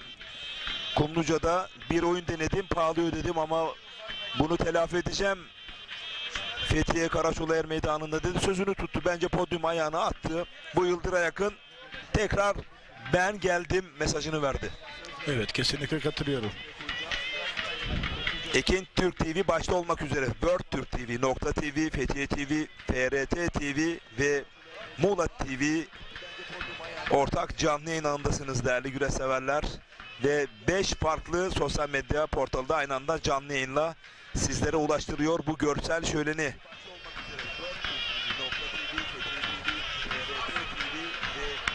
Koltuk altı arayışına girdi. Yarı finalde çok hareketli geçiyor. Katılıyor musun Şener Sar? Çeyrek final çok hareketliydi. Hep arka arkaya, ardı ardına yenişlerle sonuçlandı. Kesinlikle, yani bugün birinci turdan itibaren bütün maçlar çok harika geçti. Çok çekişmeli geçti. Şu anda da yarı final. Recep Tosun, ne dediysek bugün çıktı. Bugün güzel her şey vardı. Kötü hiçbir şey olmadı. İnşallah da bitinceye kadar da olmaz. Yani gün boyu her şey çok güzeldi. 10 numaraydı. Birinci turdan itibaren bütün maçlar çok harika geçti. Çok çekişmeli geçti. Nesli küçük boyla final. Osman Ongün iyi yayınlar diliyor. Teşekkür ediyorum değerli büyüme. Şeniz Doğan hanımefendi adına güreş yapıyor. Serhat Abay Denizli. Yorumlarınızı, mesajlarınızı Ekin Türk TV Facebook adresine yollayabilirsiniz değerli güreş severler. Spor kulübü adına güreş yapıyor. Oradan yer vermeye gayret göstereceğim. Güreş ağası. Mehmet Şahin Fransa'dan selamlar, Hüseyin Gümüşalan'a başarılar demiş. Veli Demir adına güreş yapıyor. Bu arada Kasnak ve Paşa'dan yükleniyor. Kasnak'a bıraktı, butadı, Paşa'yı aldı. Ya buralarda var ya, inanılmaz yükleniyor ama Yıldıray'a yakının da dengesi ne kadar güçlüymüş. Zaten yer güreşinde muazzam bir profesör. Ben merak ediyorum o yer güreşini, bakalım benimseyecek mi? Çünkü buralarda yıpratmaya başladı Cengizhan Şimşek. Yıldıray yakını. Bugün zaten Yıldıray'a yakın hiç yerde görmedim Recep Tosun. Bugünkü mücadelelerinde biz hep yer güreşiyle tanınan, yani Yıldıray'a yakın işte yer güreşini çok iyi yapıyor, müdafası çok iyi ama bugün gerçekten Yıldıray'a yakın ayakta da çok iyi. Denge, şu hareketi kolay kolay her pehlivan kurtaramaz Recep Tosun. Ve Cengizhan Şimşek gibi birisine Kasnak ve Paçayı veriyorsan, oradan kurtarıyorsan mükemmel. Pehlivan Ramazan Efe Boztaş. Gerçekten Yıldıray'a yakın ayakta da çok iyi. Denge, şu hareketi kolay... Bugün Ali Gürbüz özelinde de Ali Gürbüz gerçekten geri dönmüş gibi bir hali var. Evet, eski kimliğine dönmüş gibi. Performans olarak, form olarak Ali Gürbüz'ü de çok iyi gördüm Recep Tosun. Evet, deste orta, deste büyük, küçük orta küçük, küçük orta büyük boy pehlivan. Aynı şekilde Cengizhan Şimşek de geçen hafta kendini belirtti yani. Yapmış olduğu mücadelelerle, galibiyetlerle. Bugün de onu perçinliyor. Hüseyin Gümüşalan bir sakatlığı vardı. O sakatlığını atlatmış gibi. Biliyorsun geçen hafta bir MR çekileceğim falan demişti. Ama bugün Hüseyin Gümüşalan'da gayet iyi gördüm. Şu an ama biraz kilosu var. Evet, biraz o kilosu var. sakatlığından dolayı çok üst düzey çalışamadı, kilosu var. Onu da attığı sürece zaten güçlenecek. Boyundurukla karşılık verdi. Yıldıray'a yakın eski baş pehlivan, kul hakemi Eyüp Ünlü'nün sana selam var. Pehlivanlara başarılı dileklerinde bulunuyor. Biz de çok selam veriyoruz ustamıza. Çok değerli bir insan kendisi. Zonguldak Alaplı'nın yetiştirmiş olduğu bir değer. Ziya Ünlü kardeşi de Gözlemciler Kurulu Başkanı. O da bugün burada. Kasnaklarda Cengizhan Şimşek. Yıldıray'a yakın çok dengeli, çok güçlü ayaklara sahip. Uzun sakatlık döneminden sonra tekrar çayırlara güzel bir geri dönüş yaptı. Ben Manavgat Belediyesi özelinde Ali Gürbüz'e sahip çıktığı için gerçekten belediye başkanımıza çok teşekkür ediyorum. Zaten Manavgat Belediyesi'nin çok büyük hizmetleri var. Sayın Şükrü Sözen dönem eski belediye başkanımız, bugünlere gelmesinde çok büyük rol sahibiydi. Yan kasıktan yaydırıyor, beline girdi, bakalım çok güçlü ayaklara sahip. Bir anda sol kasnaktan koltuk altı geçmek istedi, altta kaldı Cengizhan Şimşek. Evet, gerçekten güzel bir mücadelede kontrayla arkasına geçti Yıldıray'a yakın. Biz Manavgat'ta kaldık. Manavgat Belediye Başkanımız Ali Gürbüz'ü transfer etti. Orada güzel bir ekip var biliyorsun. Değerli koordinatörü Abdullah Seçim var. Antrenörü Bayram Ertan var. Fatih Atlı var. Serhat Gökmen var. Güzel bir ekip kurdular. Yeni güzel bir tesis kuruyorlarmış Manavgat'ta. Spor salonu. İşte minder takımı kuruluyor herhalde bildiğim kadarıyla. Ne kadar güzel. Ataspor güreşe sahip çıkılıyor. Evet, baskı uyguluyor çift sarmadan. Toparlandı Cengizhan Şimşek. Gökhan Arıcı, babam Aziz Arıcı'yla birlikte izliyorum demiş. Selamlar değerli dostum Gökhan Arıcı. Çok selamlar Gökhan Arıcı kardeşimize. Sana da çok selamı var. Aleykümselam. Ramazan Efe Bostaş, Antalya Filike. Ankara Büyükşehir Belediye Başkanımız Sayın Mansur Yavaş adına güreş. Mehmet Acar iyi yayınlar diliyor. Bursa Karacabey'den. Kaçta faaliyet gösteren Çok selamlar Gökhan. İş adamı Sayın Mehmet Ara yorumlarınıza yer vereceğim ama güreşte stabil geçtiği anlarda mesajlarınızı okuyorum zaten. Şehzadeler Diyarı Ama hareketlendiğinde de güreşi anlatıp aktarıyoruz Şener Sarı ile birlikte. İki müsabaka özelinde baktığım zaman Cengizhan'la Yıldıray'a yakın müsabakası biraz daha hareketli, çok mücadeleci. Ama diğer müsabakada Ali Gürbüz Hüseyin Gümüş alan müsabakasında gayet kontrollü ve temkinli bir müsabaka izliyoruz değerli seyirciler. Evet değerli güreş severler, bugün Fethiye Karaçu'la yağlı pehlivan güreşlerini tam 7 ayrı ulusal ve bölgesel kanalların ortak canlı yayınıyla yayınlıyoruz. Beline girdi, ayağını taktı, kaçırdı Cengizhan Şimşek.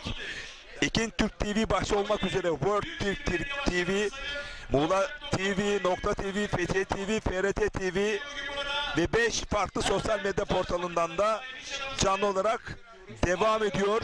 Çok geniş bir canlı yayın ağı kurduk. Bu büyük organizasyon özelinde değerli güreş severler, siz her şeyi hak ediyorsunuz. En güzelini hak ediyorsunuz.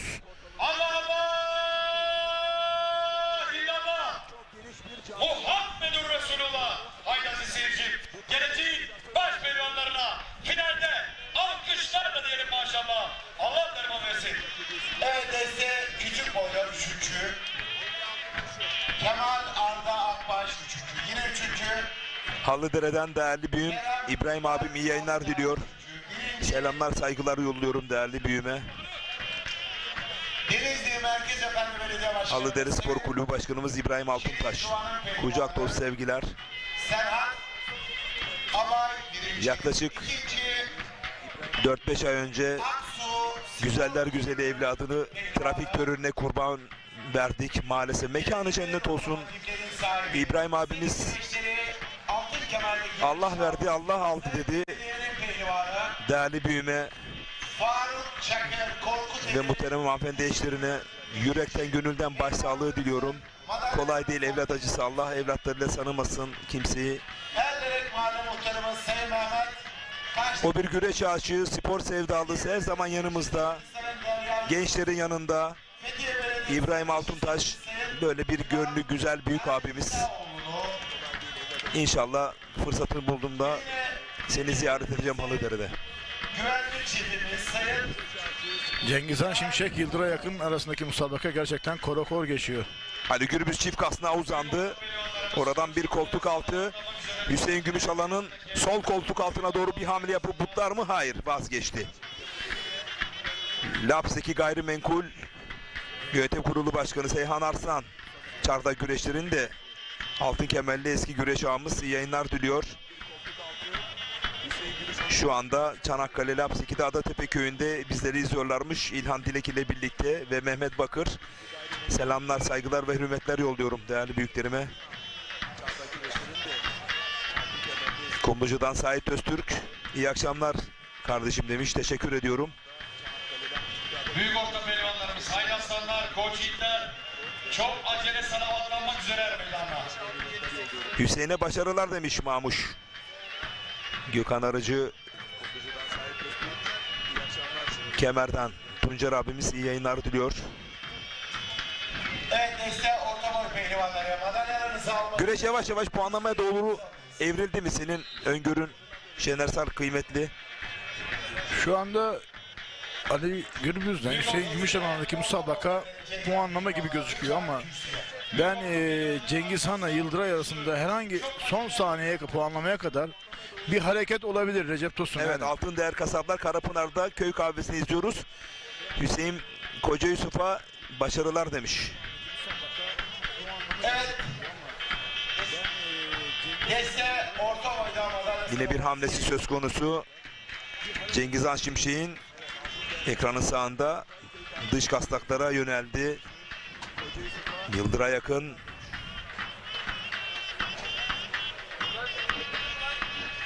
Deste orta boyda 3. Finike'den Hilmi Ülker iyi yayınlar diliyor değerli büyüm. Az önce söylemiştim. Herhalde kaçırdın selamımızı. Ardı ardına yollamış olduğum mesajlardan dolayı sanırım. Ankara Finike Belediye Başkanımız Sayın Mustafa Geyikçi'nin pehlivanı. Ramazan Efe Bostaş 2. Ankara Büyükşehir Belediye Başkanımız Sayın Mansur Yavaş'ın pehlivanı. Antalya Kaş'ta faaliyet gösteren Cengiz Han kasnak ve paçaları güzel arıyor. Yine aynı şekilde dönüşlerde de Yıldıray yakın da kasnak paçaları çok iyi arıyor. Erhan Ertem iyi yayınlar demiş. Teşekkür ediyorum değerli dostuma. Hülya Gümüş'ün pehlivanı. Muhammed Can Karakuş 3. Metin Büyükoğlu Kocaeli Gölcük'ten selamlar demiş. Yıldıray Yakın'a başarılar dileklerinde bulunuyor. Afyon'dan Fethiye Hasan Altundal. İlçe Başkan Yardımcımız. Aynı zamanda Basri Özsarı ile birlikte izliyoruz demiş. Kurulu Başkanı. Değerli büyüğümüz Sayın Afyon'dan Kopturoğlu Mozaik Yönetim Kurulu Başkanı. Sanayi Odası Meclis Üyesi Sayın Ramazan Demir. Fethiye Belediyesi Özel Kalem Müdürümüz Sayın Erkan İli.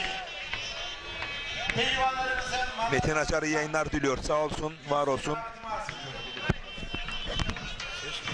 Büyük orta pehlivanımız Alparslan Güçlü. Haydas'tan her meydanı seni bekler. Dış ses geliyor, dış ses.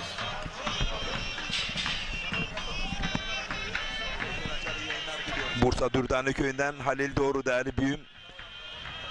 İyi yayınlar diliyor. Her zaman bizimle birlikte. Evet. Özel Müdürümüz, Özel Kalem Müdürümüz Sayın Erkan İlik. Pehlivanlarımızın madalyalarını takdim ettiler. Yine Fethiye Ticaret ve Sanayi Odası Meclis Üyemiz Sayın Ramazan Dil. Fethiye Cumhuriyet Halk Partisi İlçe Başkan Yardımcımız, aynı zamanda Dim Otelleri Yönetim Kurulu Başkanı Sayın Mesut Dim. Sanırım son 5 dakikaya girildi puanlama anonsu için benim kronometreme göre. Tekrar seyircilere aktaralım. Güreş 30 dakikaya düştü. Evet, Baş yarım pehlivan saat güreşi. düştü.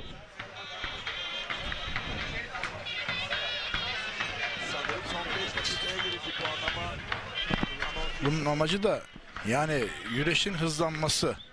Ne kadar güreşe kalite katabiliriz, ne kadar hızlandırabiliriz yenilik. Evet, çok güzel bir şekilde bastırdı Yıldıray Yakın.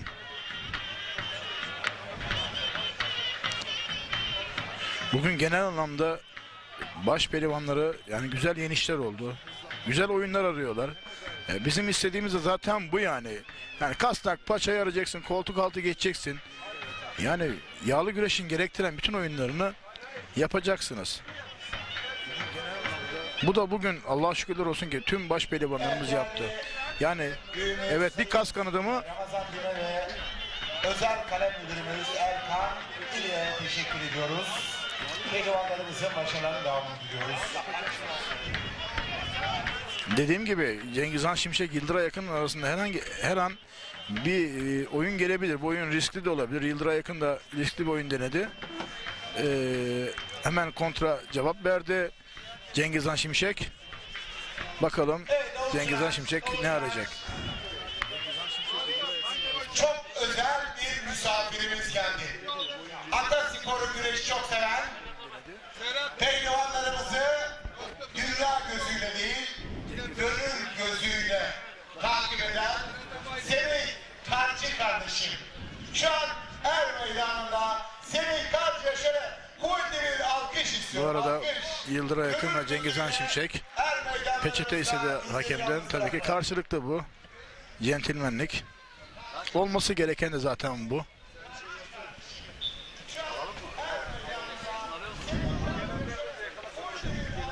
Bu arada Yıldır'a yakın ve Cengizhan Şimşek. Peçete ise de hakemden. Tabii ki karşılıklı bu. Destek büyük boy. Baş pehlivanlarımızın puanlama saati gelmiştir. Evet. Puanlama anonsu geldi. Baş pehlivanlarımızın Tamam geç, her geç şaka sonra.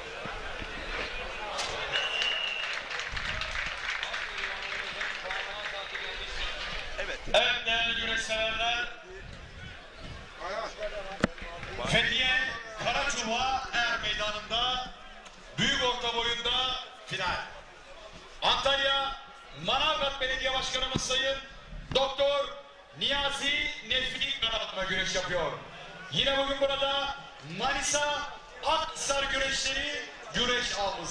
Sunma zeytincilikler yönetim... baş pehlivanlarımız, evet, Ali Gürbüz'ü biraz daha yakından alalım. Nefes alıp verişi, İlker Durmuş. diyaframı gayet rahat. Cengizhan Şimşek şimdi ekranlarda. Tertip ve komite başkanı aynı zamanda Fethiye Belediye Başkanımız Sayın Alim Karaca adına güreş yapıyor. Yine bugün burada Nefes alıp verişi, Bodrum Otomobil sahibi iş adamı Sayın İt Otomotiv Yiğit Mehmet Sakar'a değerli büyüğüm, Yalıbacan Çiçeklik Mehmet Sakar'a iyi yayınlar demiş. Ergün Yiğit Kucak dolu güreş sevgiler. yapıyor ve tüm Fethiyeliler adına güreşiyorum diyor. Alparslan Güçlü Muğla Fethiye.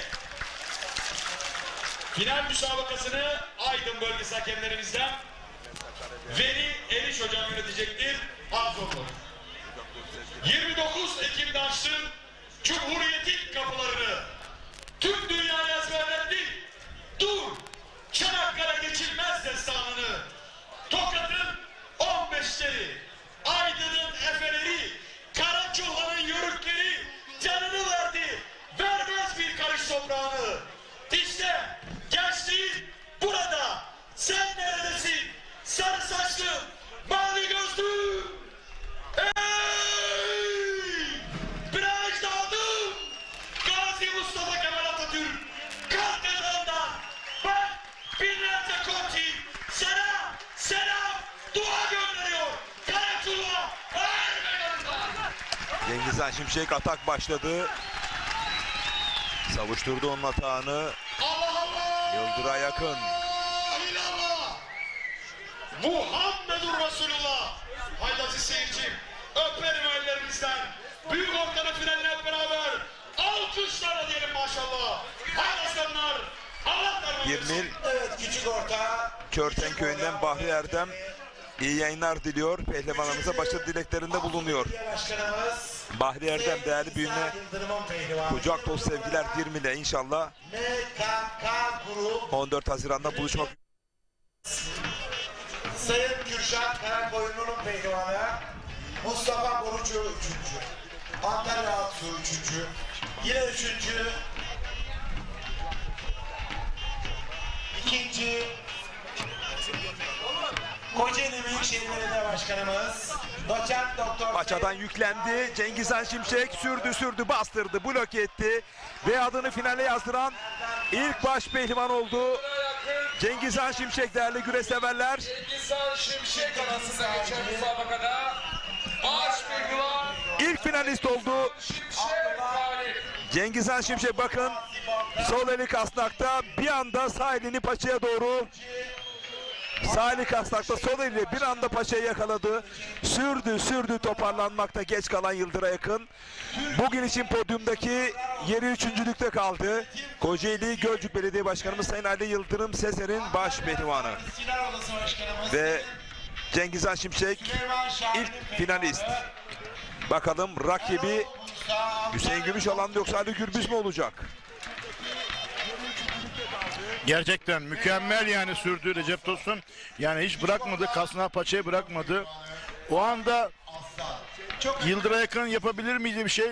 Orada dolanabilirdi ilk hamlede ama belli bir süre adım attıktan sonra Recep Tosun. Evet. Artık orada müdafaa şansın kalmıyor. Ve de Kasnağı paçayı çok güzel tuttu. Hiç bırakmadı. Bugün formda olduğunu gösterdi. Cengizhan Şimşek. Artık hem Hüseyin Gümüşalan'da hem Ali Gürbüz'de daha agresif güreşmeleri gerekiyor. Çünkü kenarda soluklanan, finali bekleyen bir Cengizhan Şimşek gerçeği söz konusu. Dolayısıyla bu açıdan da yarı finali değerlendirebilirsiniz.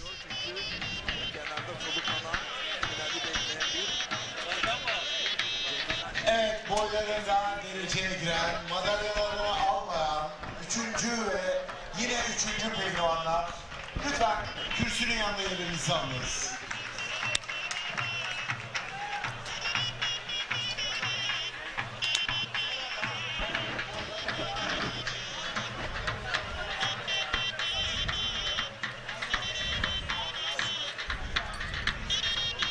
Sert bir elense. Evet, desteği büyük boyda dereceye giren pehlivanlar kürsüye.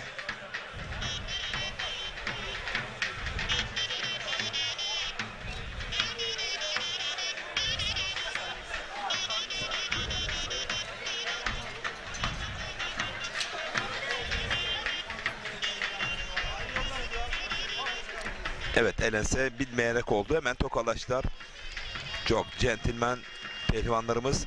Ekranı evet daha farklı bir kadrajdan da bir göğüs çaprazı budama, ikisi de işte bu açı çok daha güzel. İkisi de budama ve göğüs çaprazı uzmanı. İki baş pehlivan. Pehlivanlarımız ekranı evet. Deste büyük boyda bir göğüs madalya seremonisi.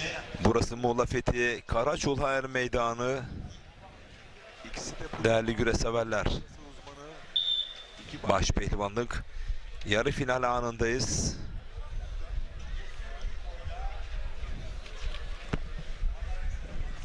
Burası Muğla Fethi. Tek daldı Ali Gürbüz. Hemen kontra bir hücum yaptı Hüseyin Gümüşalan. Altta kaldı. Toparlandı.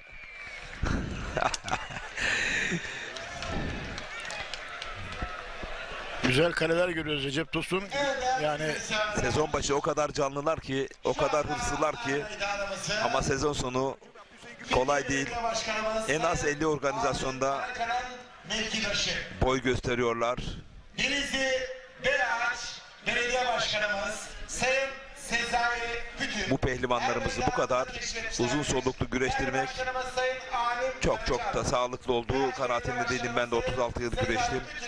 Bu pehlivanlarımızı yılda şöyle 8-16 CV Enerji Yağlı Güreş Ligi'nde ve klasikleşmiş Çardak gibi, Fevzi gibi, Elmalı gibi uzun soluklu organizasyonlarla da süsleyerek pehlivanlarımızı yılda maksimum 30 minimum 20 organizasyonda güreştirmek sağlıkları açısından çok önemli. Antalya kültüründe faaliyet gösteren diğer yerel ve mahalli güreşler bence daha sembolik ve genç güreşçilerimizin çayırlara kazandırılabilme adına projelerin geliştirilmesi noktasında düşüncem benim bu doğrultuda. 36 yıldır bu çayırda ter dökmüş biri olarak. Çünkü bu yiğitlerimiz o kadar üst düzey çarpışma yaşıyorlar ki şöyle 60'lı yaşlarda artık fiziksel olarak inanılmaz hızlı bir çöküş içerisine giriyorlar. Engellenemez, önlenemez bir erozyona uğruyorlar.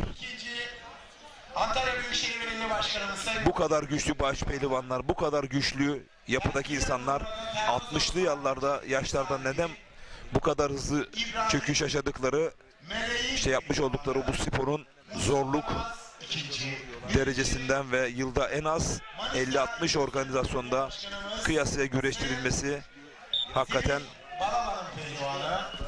çok ama çok düşündürücü. Bunu iyi planlamak gerekiyor. Yılda 500 güreş olsun. Gençlerimiz, çocuklarımız, yıldızlarımız güreşsin ama bu baş pehlivanlarımız belirli bir standartta, belirli bir sayı skalasında güreştirmek durumundayız. Sahil Karaçuha yağlı pehlivan güreşleri. Evet yani CV Enerji Güreş Ligi yani bir Şampiyonlar Ligi gibi düşünelim Recep Tosun, hani futbolda olduğu gibi yani bir marka oldu. Dediklerine katılıyorum yani. Diğer güreşlerde tabii ki daha çok gençlere ağırlıklı olması tabii ki temennimiz. Yani burada bir CV Enerji Güreşi'nin liginde kalite oluyor ama bugün de burada yani Fethiye'de gerçekten güzel güreşler oldu. Bu güreşin de ben düşünüyorum yani, diyorum ki bu güreş de artık CV Enerji Güreş Ligi'ne girmeli diyorum. Bir budama kaçırdı. Hemen karşı hücum Ali Gürbüz'den. Karşılıklı bir Hüseyin Gümüşoğlan, bir Ali Gümüş. Ali Gürbüz. Evet. Kesinlikle katılıyorum yani artık yani pehlivanlarımız, baş pehlivanlarımız gerçekten yani çok çetin maçlar yapıyorlar. Tabii onların sağlıkları çok önemli. Yani her şey para değil Recep Tosun. Yani kazanç değil, sağlık da çok önemli. Hakan Ateş, annemle birlikte izliyorum abi demiş. Selamlar, saygılar, hürmetler. Evet, yavaş yavaş pehlivanlarımızın sabırları tükendi. Karşılıklı ataklar söz konusu. Benim düşüncem çok uzun sürmez. Birazdan iki tarafta çözülme yaşayabilir. Cengiz Han Şimşek şu anda soluklandı ve pür dikkat izliyor bu finaldeki karşılaşacağı muhtemel rakiplerinden ikisini de. Aslında ikisi de Ali Gürbüz olsun, Hüseyin Gümüşalan olsun. Yani benzer oyunları yapıyorlar. Yani yukarıdan budama oyunlarını güzel yapıyorlar. Tırpanlar, evet, karşılıklı hata yapan burada diz çöken tabii ki puanı verir Recep Tosun. Evet. Yalnız ben Hüseyin Gümüşalan'ı şöyle beğendim. Daha çok hazır olmamasına rağmen kilosu da var ama yine pehlivanlık karakterini ortaya koyması. Eğer bu kiloyu da verdiğinde, en az bir 4-5 kilo daha verdiğinde kondisyonunu ve adele yapısını müsabık hale getirdiğinde yine Kırkpınar'ın mutlak favorisi, altın kemer favorisi olarak Sarıçer Meydanı'nda çayıra çıkabilir. Başaltı pehlivanları. Ali Gürbüz yalnız soldan budayabilecek alan arıyor. Ramazan müsabık hale getirdiğinde Çınar. Ramazan Çınar. Çayır hakemi. Dirimelli benim bir eski rakibim, abimiz. O da iyi pehlivandı. Hakemliği de gayet güzel. Soldan budayabilecek alan arıyor. Ramazan Çınar. Çayır hakemi. Ben bu yarı finalde 11 numaralı hakemin görev almasını isterdim, arzu ederdim. Küçük orta büyük boyda madalya seremonisi 3. Karamürsel Belediye Başkanımız Sayın... Evet, Dirmil güreşleri 14 Temmuz'da. Beline girdi, bir an başaradı. Hemen boşalttı beli Ali Gürbüz yanbaşı görünce. Hüseyin Gümüşoğlan ve Erhan Erdem, Dirmil güreşleri 14 Temmuz'da. Evet, teşekkür ediyorum. 14 Haziran diyebildim. Bugün ben de çok yoruldum hakikaten. Hepinizden özür diliyorum. Bugün çok hatalar yaptım. 2024 tarihinde eminim ki siz değerli güreş severlerimizin sağduyusu benim bu hatalarımı bu yıl Allah'ın izniyle silecektir. Enerji Türkiye Yağlı Güreş Ligi Saat 9 oldu ve seyircilerimiz hala güreşleri takip ediyor. Ataspor'un ne kadar çok sevildiği buradan belli oluyor. Recep Tosun. Belediye Başkanımız Sayın Halil Öztürk adına güreşiyor. Dış kasnaklarda Ali Gürbüz kasnağa gömüldü. Bir koltuk altı mı? Evet, denedi. Uzak kaldı. Bakalım bir kez daha deneyecek mi? Bu kez sağdan deneyecek. Soldan denedi, olmadı. Bu kez Murat Özkaplan birinci. orayı da kapattı şimdi Hüseyin Gümüşalan. Paçaya hamlesi vardı, yine kapattı. Belediye Başkanımız Sayın Necati Topaloğlu pehlivanı. Yine enseden baskı uyguluyor. Kasnağını da kurtarınca Ali Gürbüz'ün ikinci hamlesi de boşa çıktı, savuşturdu. Yalnız Ali Gürbüz'ü biraz daha iyi görüyorum, diri görüyorum şu anda Recep Tosun. Bir yorulma söz konusu Hüseyin Gümüşalan'da. Sol eli kasnakta. Hüseyin Gümüşalan'ın sol koltuk altını boşalttığını görüyor ama acaba ne zaman oraya hamle yapacak, saklıyor mu? Görmezden mi geliyor? Yoksa mental olarak soğuk savaş içerisindeler mi? Taktikler bu doğrultuda çok önemli. Ali Gürbüz gibi üst düzey bir başpehlivan mutlaka BCD planları vardır. Bu dakikalarda Hüseyin Gümüşalan kondisyon açığı öne çıktığını söyleyebilirim. Geri hamleleri bir ithar anonsu gelebilir Hüseyin Gümüşalan özelinde. Mutlaka BCD Ankara Büyükşehir Belediye Başkanımız Sayın Mansur Yavaş adına hava sıcaklığı 21 santigrat dereceye kadar düştü. Gün başında 29 derece hava sıcaklığı oldukça soğudu. Mehmet Kırat Amasya Veda final müsabakasını Denizli bölgesi hakemlerimizden Yusuf Adler yönetecektir. Burası yarı yayla oluyor. Recep Tosun, Karaçulha yayla solu dağların arasında tabii iklim olarak. Akşamları soğuk oluyor, gündüzleri sıcak oluyor iklim dolayısıyla. Finale kalan Cengizhan Şimşek ilk finalist olarak bekliyor, soluklanıyor. Önümüzdeki hafta CV Enerji Yağlı Güreş Ligi'nin mutlak favorisi olarak çayıra çıkmak için buradaki başpehlivanlığa göz dikmiş durumda. Manavgat öncesi dün akşamki Odri Meydan özel programda bunun altını çizdik. CV Enerji Yağlı Güreş Ligi'nde söz sahibi olabilmek istiyorsanız bu organizasyonlar büyük bir şans. Öyle etap güreş seçenlerin hüsrana uğradığını hep şahitlik ettik. Ama güreş üstüne güreş koyan pehlivanlarımız hep başarıdan başarıya koşmuştur. Bu tür organizasyonlar sizi CV Enerji Yağlı Güreş Ligi'ne taşır. CV Enerji Yağlı Güreş Ligi'ndeki performansınız ve başarınız da Kırkpınar'a sirayet eder. Dolayısıyla sahada kalan kazanır cümlesi gerçek. Biga'dan Cahit Öz iyi yayınlar demiş.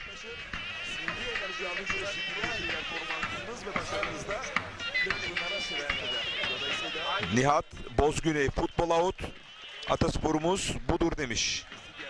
Her zaman.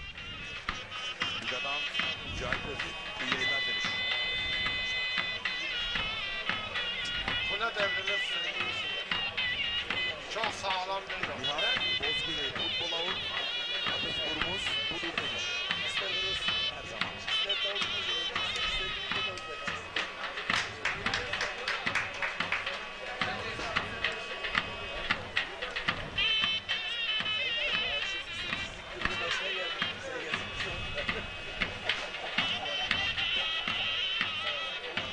Ali Gürbüz'ün baskısı devam ediyor.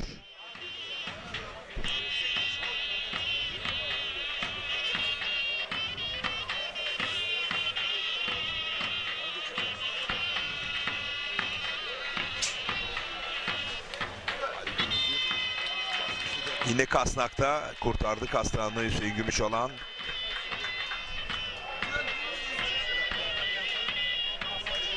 Ancak bayağı geri adımladı.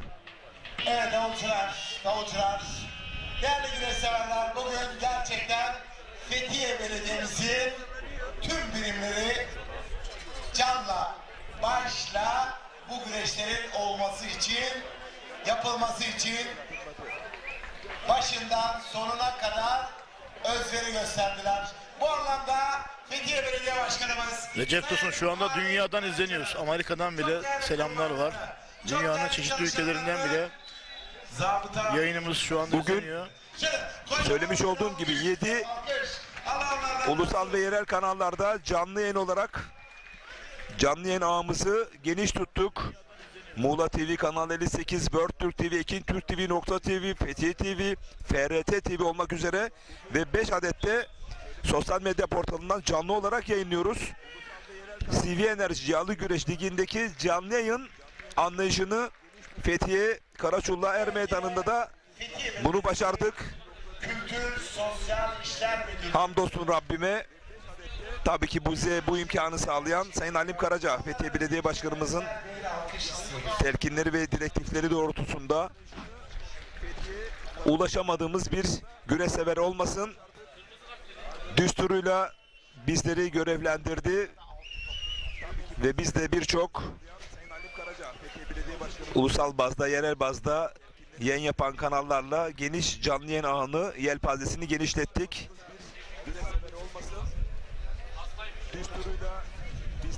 Bir anda budadı. Toparlanmak istiyor Ali Gürbüz. Bakın ellerini birleştirdi mi? Henüz puan var mı? Toparlanmak istiyor Ali Gürbüz. Ayağına da taktı. Bir kez daha bu kez. Vay vay vay. Ali Gürbüz'den de geri dönüş böyle. Her şey bitti derken Ali Gürbüz bir anda kontrol hücum yaptı. Ama Hüseyin Gümüşalan da VAR'dan izlenmesini istiyor. O ilk anlarda tam hakimiyet söz konusu mu? Tekrar alalım değerli yönetmenim.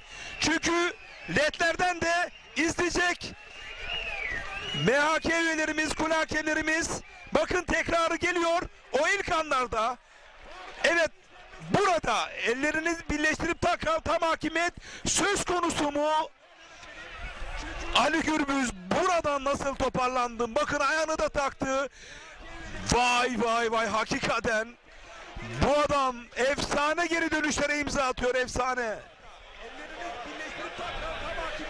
Bir kez daha geri dönüşte bakalım değerli öğretmenim. İşte bakın burada başladı.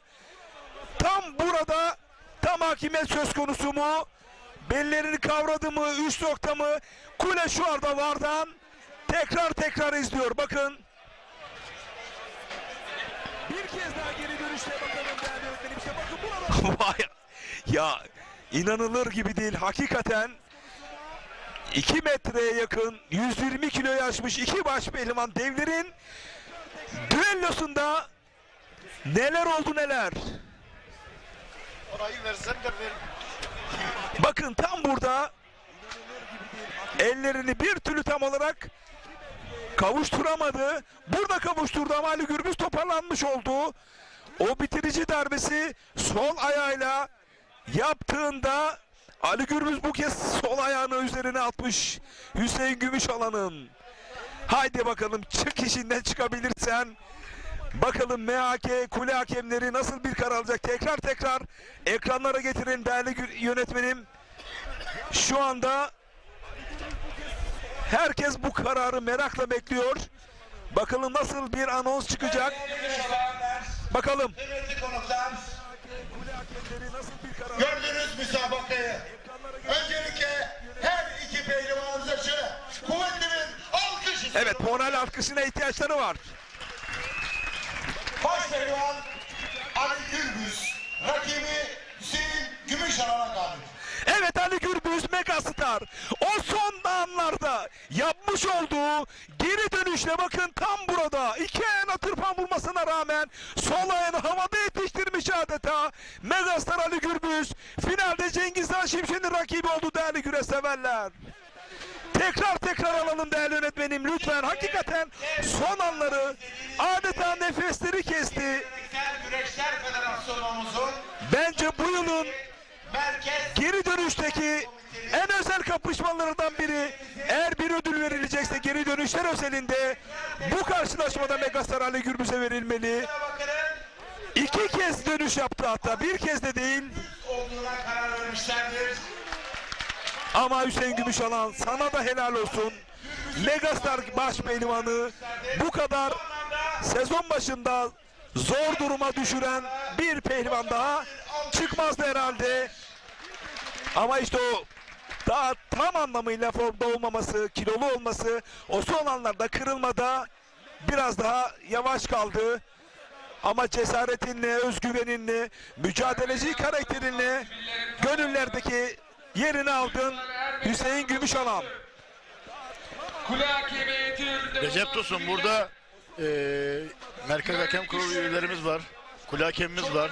Tabi burada VAR sistemi var. Bu VAR sisteminde inceleniyor. Değerli kule hakemlerimiz var. Bunların almış olduğu ortak bir karar tabii ki bu.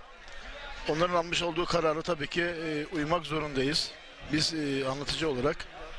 Kule hakemimiz var. Tabi burada VAR sistemi var. Bu VAR sisteminde inceleniyor. Değerli... Evet baş pehlivanlar, final müsabakası yapmak üzere her meydandaki yerlerinizi alınız. Ama gerçekten iki baş pehlivandan mükemmel güreş yaptı. Ondan önceki turlarda mükemmel yaptılar. Hüseyin Gümüşalan'ı ayrıca kutluyorum. Yani hem sakatlığı Bence vardı. eğer bugün bir soru sorulsa 1000 güreşçi güreşti ama kaybetmeyen bir pehlivan var mı deseniz Hüseyin Gümüşalan'dır bence. Kaybedip de kazanan cümlesi işte Hüseyin Gümüşalan özelinde kurulacak en doğru cümle. Evet, Hüseyin Gümüşalan sakatlığı vardı dedik ya, zaten bize de kendisi söylemişti, belirtmişti. Ve o sakatlığına rağmen müthiş mücadele etti. Ve Ali Gürbüz karşısında gerçekten iyi mücadele etti. Gitti geldi musabaka. Tabii ki VAR sistemi, MHK hakemlerimiz var orada, hakem kurulumuz var. Onların almış olduğu VAR sistemindeki görüntüleri izliyorlar. Ona göre karar veriyorlar. Finalin adı Ali Gürbüz. Evet değerli güreş severler. Çok kısa bir reklam arası verelim. Kameramanlarımız da soluklansın. Bizler de soluklanalım.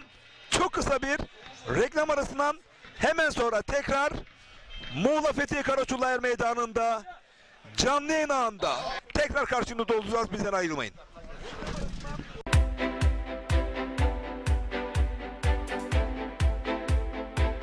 Evet, 510 metrekare parsellerimizin her birisi 399.000 TL. Tapu masrafı yine bize ait değerli izleyenler. Ekin Gayrimenkul, Ekin TV ve Radyo Ekin güvencesiyle. Şu anda hemen arayın. Burada 41 parsel var. Belki bir ayda bitecek, belki 10 günde bitecek. Çünkü konum olarak güzel. Şu anda ben kadastro yolunun üzerindeyim. Kadastro yoluna cephe.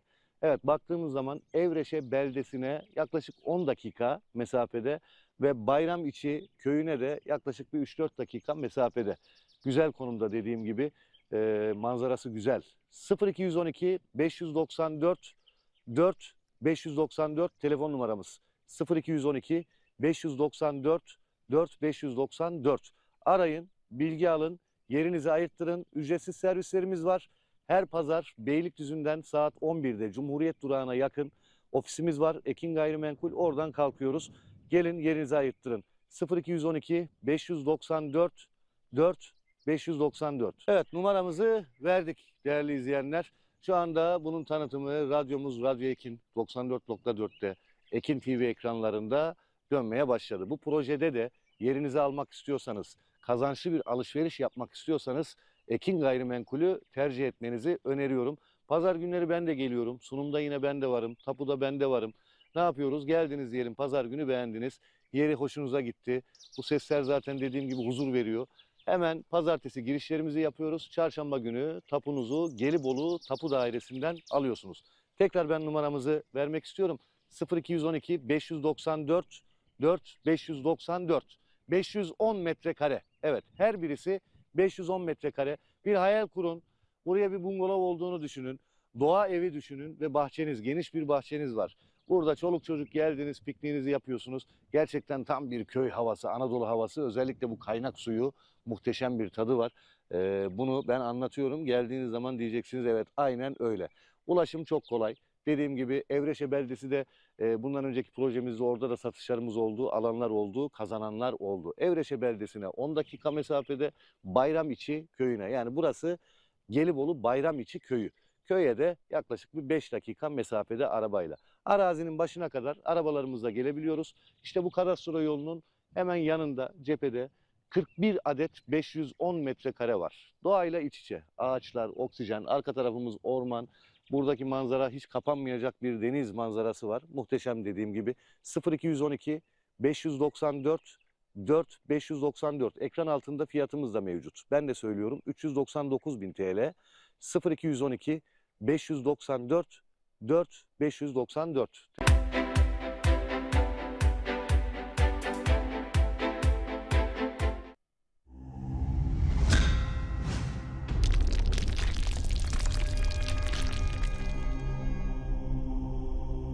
Bizi izlemeye devam edin. Evet değerli güreş severler, baş pehlivanlarımız şu anda ekranlara getirebiliriz değerli öğretmenim. Şu anda yağlanıyorlar. Cengizhan Şimşek geldi, Ali Gürbüz anons edildi. O da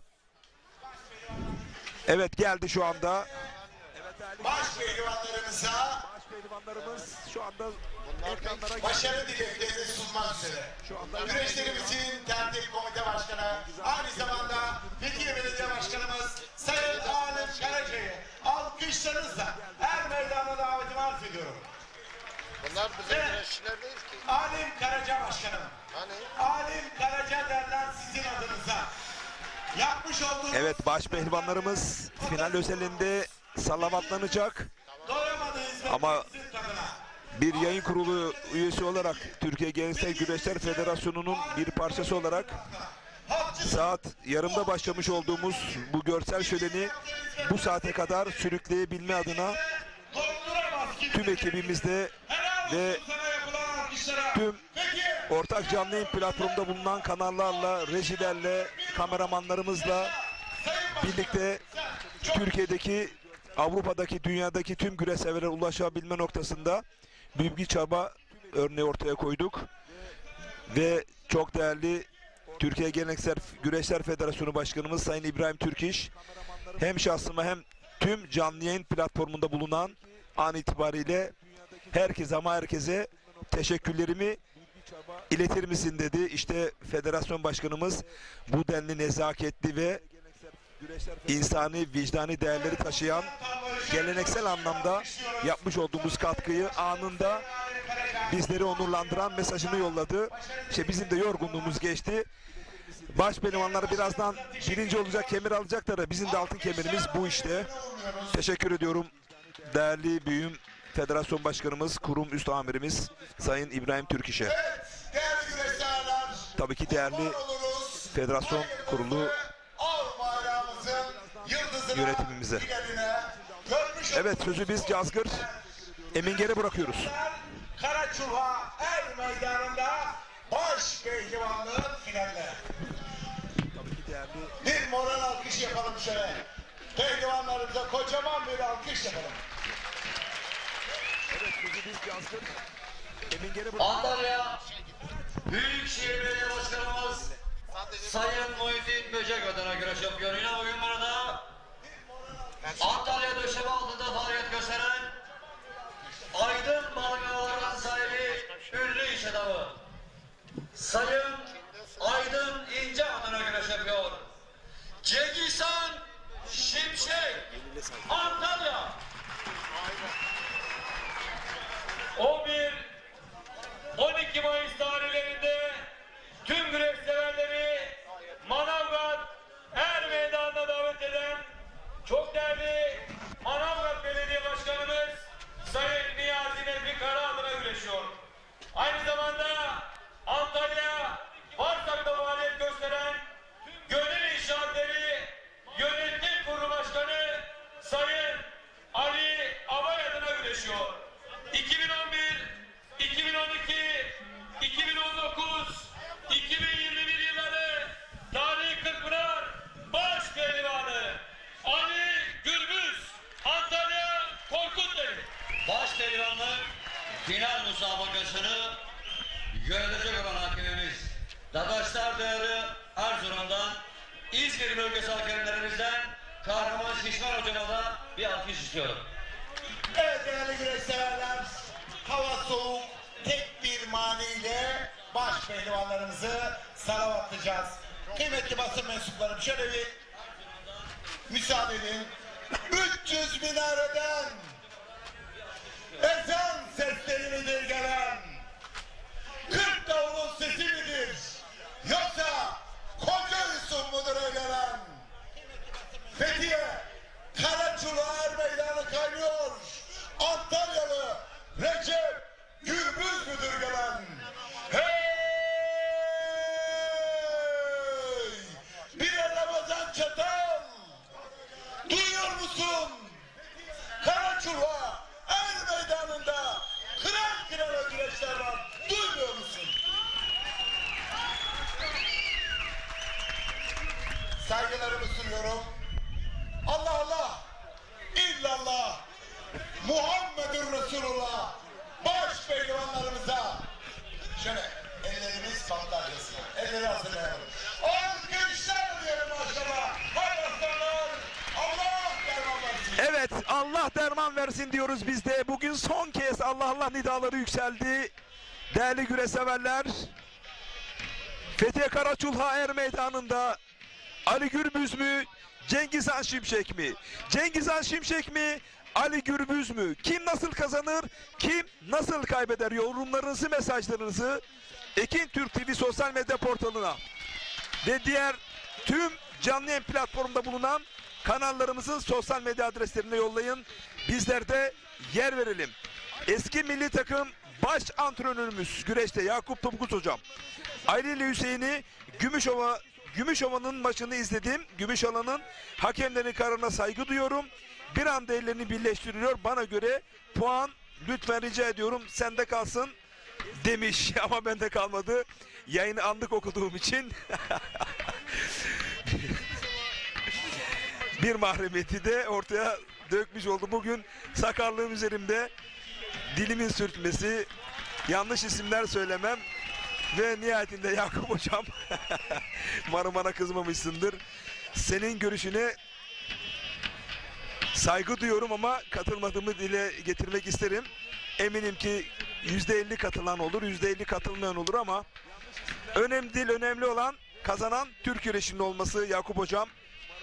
Sen birçok şampiyonlar yetiştirdin. Birçok kez son saniyede verdiğimiz puanlarla kaybettik. Aldığımız puanlarla kazandık. Bunlar güreşin içerisinde zaten var. Ama senin o engin tecrübenle ve tarafsız, objektif yaklaşımınla yapmış olduğum bir yorum bu. Saygı duyuyorum ama ben şahsen katılmıyorum. Katılanlar mutlaka vardır. Ki Hüseyin Gümüşalan hem benim Karamüseli hemşerim hem de çok sevdiğim bir kardeşim. Kilosu biraz fazla. Kondisyon sıkıntısını da hissettirdi zaten. Eğer biraz iyi olsaydı mutlaka ellerini birleştirip Ali'yi net bir şekilde bastırıp puan alabilirdi. Ama Ali Gürbüz'ün de o kırılma eşikteki o geri dönüşleri bence genç kuşaklara ilham kaynağı olmak adına çok özel görüntülerdi. Kaybedenin olmadığı bir karşılaşmayı anlatıp aktardık. Ben bu yönde değerlendiriyorum değerli büyüğüm Yakup Topuz hocam.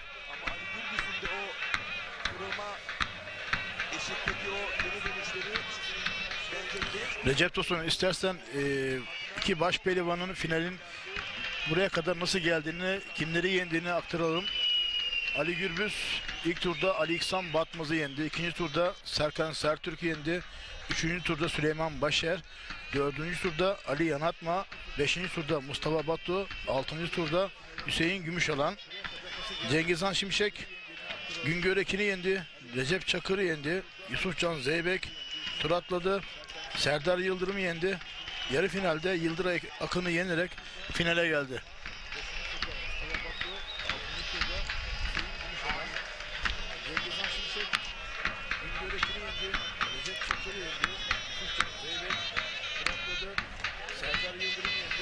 Bakın çok özel bir mesaj geldi Kefaettin Öz abimden.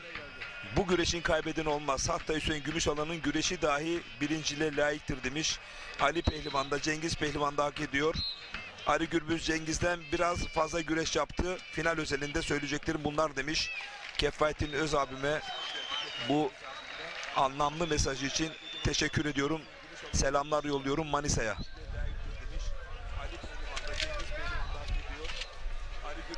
İsmail Yılmaz hocam, benim şahsi kanaatimde puanın olmadığı noktasında ve kararın doğru olduğunu belirtiyor İsmail Yılmaz hocam. İsmail Yılmaz hocam eski bir pehlivan ve benim de değerli rakiplerimden biriydi. Onun aslında bu tür durumlarda ortada kaldığını çok iyi bilirim ama ne kadar inanarak yazdığını da şu anda daha iyi anladım. İsmail Yılmaz hocam emin olmasa, inanmasa asla bu toplara girmez. Teşekkür ediyorum değerli hocam. Yorumun kıymetli. Onun aslında bu tür durumlarda ortada kaldığını çok iyi bilirim ama ne kadar inanarak yazdığını da şu anda daha iyi anladım. İsmail Yılmaz hocam emin olmasa, inanmasa asla bu toplara girmez. Teşekkür ediyorum değerli hocam. Yorumun kıymetli.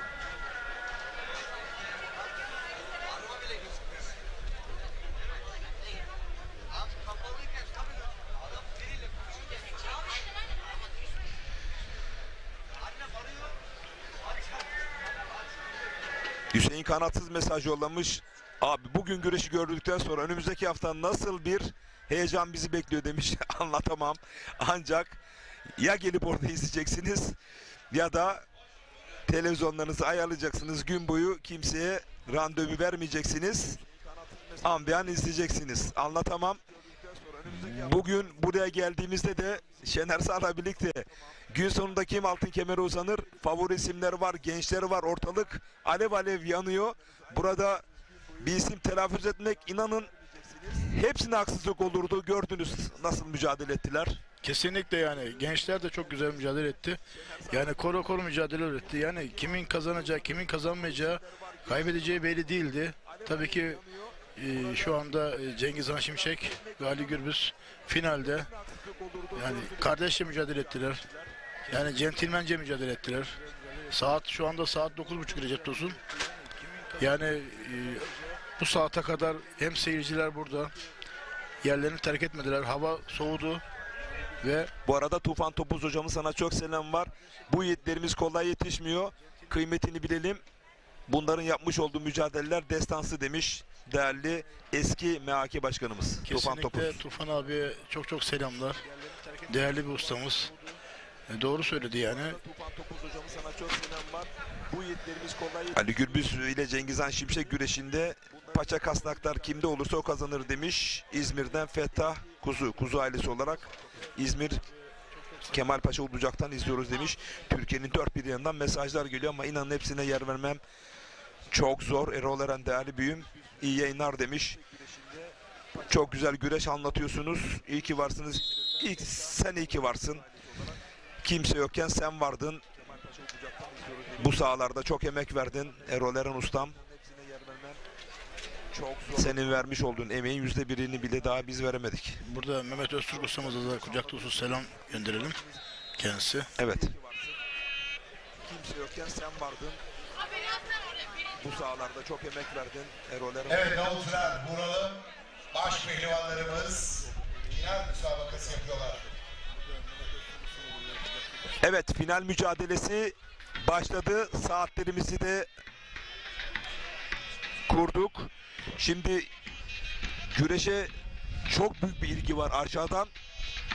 Mantar gibi gençlerimiz filizleniyorlar. Fidan gibi. Şener Sar bir bakıma bakıldığında geriye dönüşte 20-30 yıl önce güreşler 1 saat ama o zaman pehlivanlarımız 15-20 ile sınırlıydı, baş pehlivanlarımız. Evet, kesinlikle. Sayı olarak da 250 falandı. Şimdi ben güreş adına, güreşin selameti adına, daha çok oyunların olması adına, sürenin uzun olması taraftarıyım ama şu ana bakıldığında, bu sayılara bakıldığında yarım saate düşürülmenin de isabetli bir karar olduğunda yavaş yavaş kendime içime sindirmeye başladım, açık söyleyeyim. Yani Kumluca'da ve bugün burada yaşadığımıza baktığımızda artık bu zaman skalasının en yüksek verimde kullanabilme adına, ki bunun en büyük örneği nedir? Baş pehlivanlar bugün değerli güreş severler. Burada saat 10.30'da elbiseleri kura çektiler. Daha önce nasıl oldu? Kısmette çayıra gelip 1,5 saat kura eziyeti yaşardı güreş severlerimiz, evet, ve bizler. Bakın nereden nereye geldik. Dolayısıyla bu planlamalar yavaş yavaş artık benim de içime sinmeye başladı, açık söyleyeyim. Yani teknolojik sistem artık başladı. Yani musabakaya 2-3 gün öncesinden sistem açılıyor. Oradan kayıtlar yapılıyor. Ve baş pehlivanlık kurası da dediğiniz gibi elbiselerle çekiliyor. Ve bu şekilde, yoksa bu güreş yetişmez Recep Tosun. Yani ben de tabii ilk etapta zamanın, sürenin kısalması, 40 dakikadan 30 dakikaya düşmesi, tabii ki benim de gönlümden geçen o değil tabii ki de, ama bu musabakanın bitmesi hayrına da 30 dakika düşmesi bir nevi iyi oldu. Ben destekliyorum bu konuda. Federasyon Başkanı İbrahim Türküş ve MHK yönetimini. Evet, şu anda final güreşi başladı. Cengiz Han Şimşek ve Ali Gürbüz, evet, el enselerle birbirlerini yokluyorlar. Bakalım güreş erken mi bitecek yoksa puanlamaya mı kalacak? Hep beraber göreceğiz.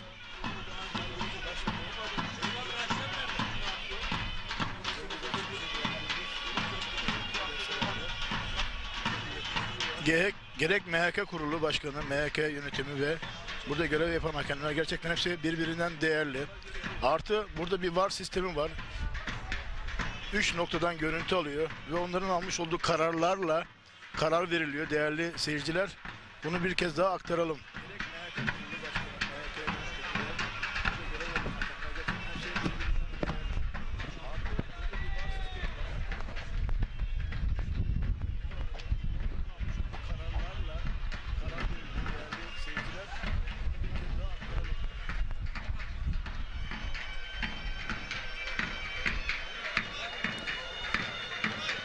Çınar Harfiyat, Yönetim Kurulu Başkanı Bekir Çınar, Yalova Altınova'da bir güreş aşığıdır. Hak eden kazansın demiş Bekir Çınar. Teşekkür ediyorum değerli büyüğüme.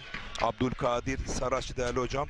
Amasya Sulova'dan iyi yayınlar demiş kıymetli dostum. Değerli hocama teşekkür ediyorum. Bakalım final özelinde neler yaşanacak.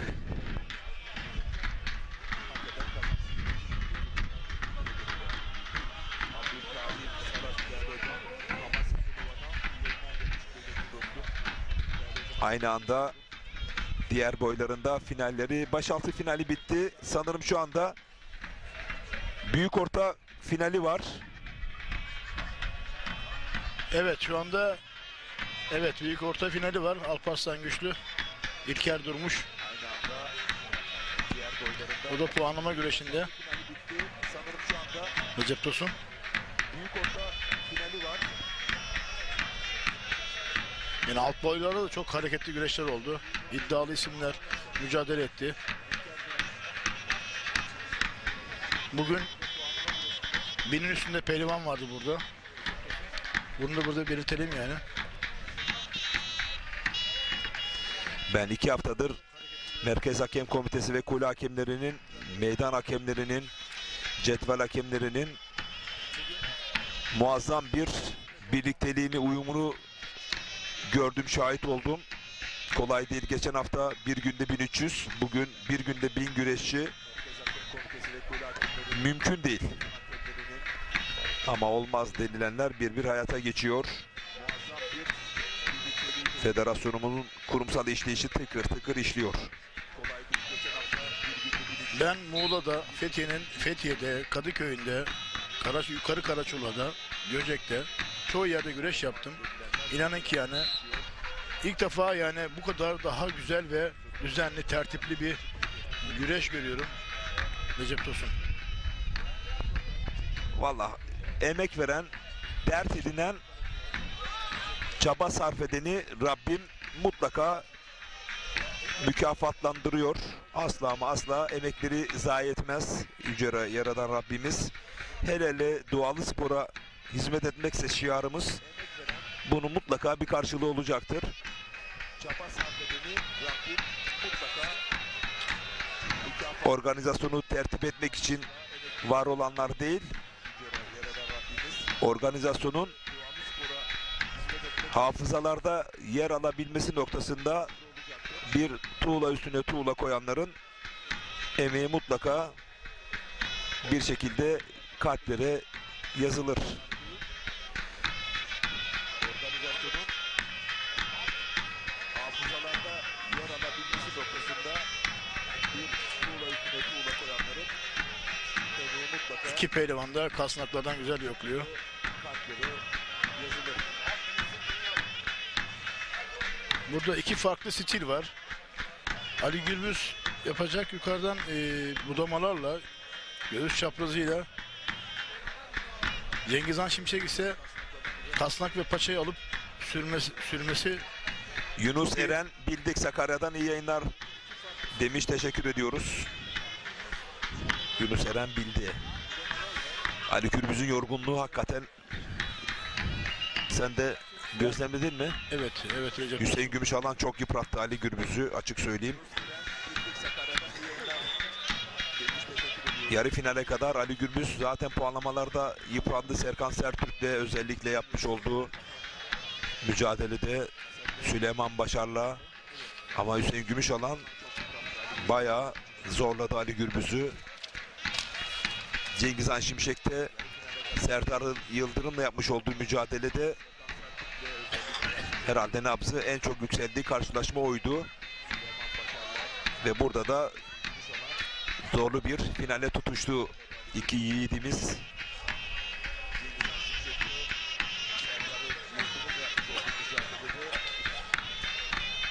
Yorumlarınızı, mesajlarınızı Ekin Türk TV sosyal medya portalına yollayabilirsiniz.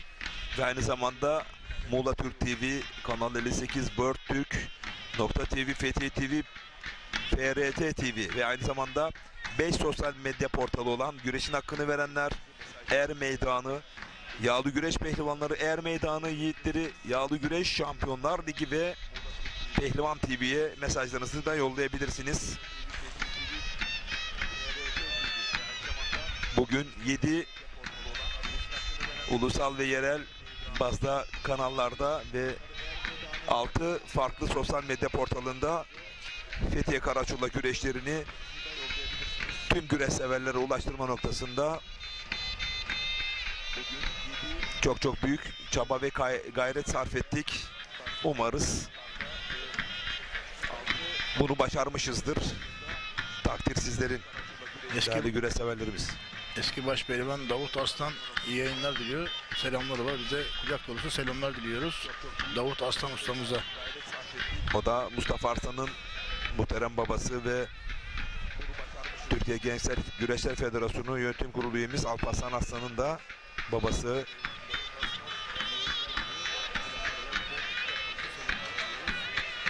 Herhangi bir yeni çıkacağı öngörün var mı? Sürpriz. Bana göre sürpriz olur. Evet Recep Tosun, yani burada tabii ki Ali Gürbüz'de biraz yorgunluk belirtileri var. Cengiz Han Şimşek de riske girmiyor. Acaba diyorum puanlamayı mı bekliyor? Artık buraya kadar geldik de bundan sonra bir hata yapmayalım düşüncesinde olabilirler başpehlivanlar. Puanlamada bir Ali Gürbüz'den tekrar bir geri dönüş bekliyor musun? Yoksa Cengiz Han Şimşek tuttuğunu kopartan bir başmana tek daldı. Her an bir baskı uyguladı, bastırdı. Ali Gürbüz'e bir oyun, künde kılçık pozisyonunda değerli güreş severler. Ali Gürbüz mü, Cengiz Han Şimşek mi derken Ali Gürbüz'den bir geri dönüş daha aynı gün içerisinde. Yarı finalde Hüseyin Gümüşalan'a, finalde de Cengiz Han Şimşek'e müthiş bir geri dönüş. Megastar Ali Gürbüz'den bakın, oysaki avantajı yakalayan Cengiz Han Şimşek'ti. Bir anda daldı, bastırdı, beline girdi. Karar verdi. Künde atmaya doğru yöneldi. Bir anda kasnaktan kılçı yetiştirdi adeta havada. Ali Gürbüz bir iç çangal. Net bir galibiyetle Megastar Ali Gürbüz Fethiye Karaçulla Er Meydanı'nda zirveye adeta tırnaklarıyla, pençeleriyle, geri dönüşleriyle zirvedeki yerini aldı. Altın kemeri birazdan boynuna takacak Ali Gürbüz. Evet dedim zaten, riski olacak dedim ve bu riski Cengiz Han Şimşek yaptı ve bu riski de değerlendirdi Ali Gürbüz. Çok güzel bir kılçık. Vay. Haftaya neler olacak neler. CV Enerji Türkiye Yalı Güreş Ligi'nin ilk etabında Antalya Manavgat'ta, hayal bile edemiyorum inanın. Evet, büyük ortada Madalya seremonisi. Neler olacak neler. CV Enerji Türkiye Yalı Güreş Ligi'nin ilk etabında. Evet, büyük ortada. Antalya Manavgat'ta, hayal bile edemiyorum inanın. Ben Ali Gürbüz'den bir geri dönüş daha olur mu derken hakikaten sanki beni duyar gibi. Aynı zamanda Evet Recep Tosun. Kılçıyı havada yetiştirdi adeta. Bakın avantajlı pozisyondaydı. Kocakaya pehlivanı Ömer Faruk. Bu sefer Recep Tosun tek daldı ve oyunu Ankara Büyükşehir Belediye Başkanı. yani tam benim istediğim gibi olmadı yani. Hani Cengiz Han Şimşek ne yapıyordu? Kasnağı paça alıp sürüyordu ama bunu yapmadı. Bu sefer tek dalıp blok etmeye çalıştı ve bloke de etti ve ani bir kararla, künde kararı çok erken ve aceleci oldu. Bakın pozisyona. Evet. Çok erken. Biraz erken aceleci davrandı. Dış kasnaktaydı eli, kazıktaydı, düzeltiyorum. Burada biraz zaman kaybetti. Ayağını da çok iyi takmış. Ayağını kurtaramamış. İlk pozisyonda paçayı alıyor. Paçayı aldıktan, kendini sağlam aldıktan sonra Ali Gürbüz ayağı içeri sokuyor. Görüyorsun. Ali Gürbüz bunu çok iyi yapıyor. Ayaklarını çok iyi kullanıyor. Bakın bir önceki pozisyonda Hüseyin Gümüşalan'ın pozisyonunda da aynısı oldu ve ayağını üzerine nasıl attı gördünüz. Ekranı ikiye bölerek tekrar verebiliriz değerli öğretmenim. Çünkü günün son karşılaşmasında Ali Gürbüz bir geri dönüşe daha imza attı. Doktor Sayın Niyazi Nefi Kara'nın pehlivanı. Yine bugün burada Manisa Akhisar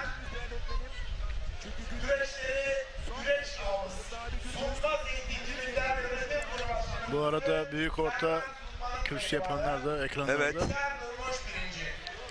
Eriker Durmuş birinci, Alparslan Güçlü Fethiye Belediyesi ikinci. Kadir Haklı Isparta'dan mesaj yollamış. Abi hava çok soğuk, ne olur Ali Gürbüz'ü röportaja alma, üşümesin haftaya. Hasta olup güreşemezse biz ne yaparız demiş. Soyadın gibi haklısın Kadir Haklı. %100 haklısın. Şu anda saat 10'a çeyrek var. Değerli güreş severler. Hava da oldukça serinledi, hatta üşüdük. Biz bile üşüdük. Onlar nasıl üşümesin? 18 santigrat derecede. Bugün gerçekten müthiş güreşler oldu. Antalya Döşeme Altı Aya İmlak'tan Ömer Aya ve Hüseyin Korkmaz. Bugün çok güzel güreşler oldu abi. Çok güzel de yayın oldu. Biz güreşe doyduk abi demiş. Daha durun, daha sezon yeni başladı. İnşallah haftaya çok değerli büyüğüm Ahmet Taşçı Ustam izliyoruz. Sayın Başkanımızla beraber demiş. İsmail Yıldırım'a, Pehlivan Belediye Başkanıma kucak dolu sevgiler yolluyorum.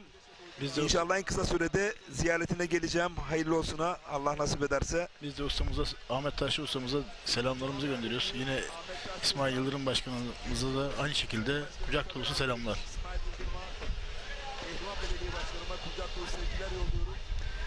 Biliyorsunuz Pehlivan Belediye Başkanımız Sayın İsmail Yıldırım, Kocaeli Büyükşehir Belediye Başkanımız, benim de kurum en üst amirim Tahir Büyükakın'ın siyasi danışmanı olarak göreve başladı. Rabbim mahcup etmesin inşallah. Sayın Alem Karaca, ikinci pehlivanımız Alparslan Güçlü'nün Herhalde Sayın Fethiye Belediye Başkanımız Alim Karaca bugün çok gururlu ve mutludur. Kesinlikle. Kesinlikle. Ama Isparta'dan Kadir Haklı'nın da mesajı güzeldi. Ne olur Ali Gürbüz'ü röportaj alma, üşümesin haftaya, hasta olur izleyemezsek. O da güzel bir düşünce. Soyadı gibi çok haklı. Değerli Başkanım Sayın Alem Karaca başta olmak üzere değerli protokole teşekkür ediyor. Pehlivanlarımızın başarılarını devam ediyoruz. Baş pehlivanlarımız Korkut Eli'den İsmet değerli kardeşimi yayınlar diliyor. Teşekkür ederiz. Biz teşekkür ederiz. Haydi aslanlar.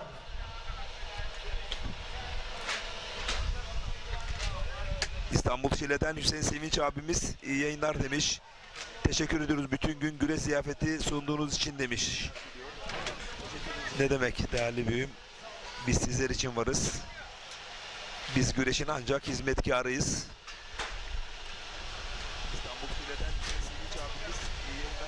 Evet baş pehlivanlarımız. Baş pehlivanlar Koç İlker. Baş pehlivan üçüncüsü. Biz sizler için varız. Biz güreşin ancak hizmetkarıyız.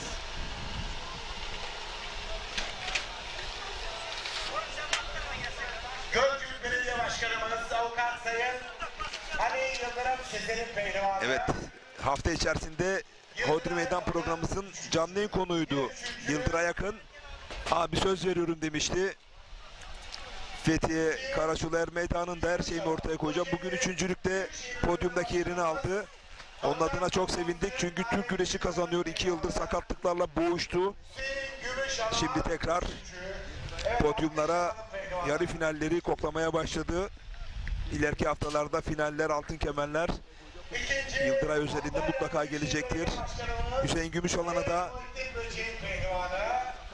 kaybedeni olmayan bir karşılaşma ortaya koydu. Geçmiş olsun, zaten kış sezonunda yaşamış olduğu bir şanssızlık vardı. Bunları atacak üzerinden Türkiye Halk Güreş'in Koca Yusuf'u Cengizhan Şimşek zaten görüyorsunuz, maşallahı var bu yıl. Geçen yılın 2-3 katı. Evet, Cengizhan Şimşek'i bugün gerçekten çok iyi gördüm Recep Tosun. Yıldıray Akın, dediğim gibi Yıldıray Akın da bugün çok iyiydi. Ali geri döndü. Hüseyin Gümüşalan biraz eksiği var. Onu da tamamladığında düşünebiliyor musun?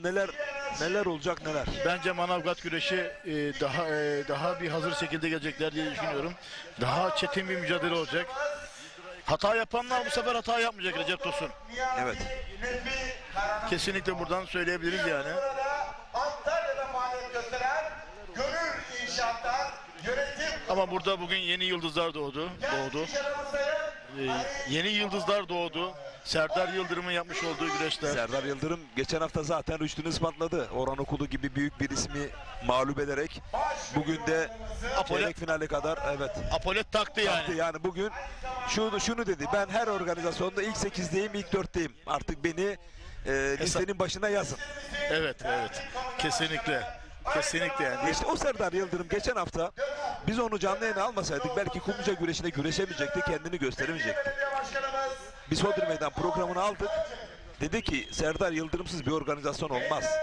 Ve buna istinaden Sayın Mesut Avcıoğlu Kumluca Belediye Başkanımız ekibine talimatı verdi ve Serdar Yıldırım'ı Kumluca'ya davet edildi. O Serdar Yıldırım Orhan Okulu'yu yendi, çıkış yaptı. Bugün de çeyrek finale kadar geldi.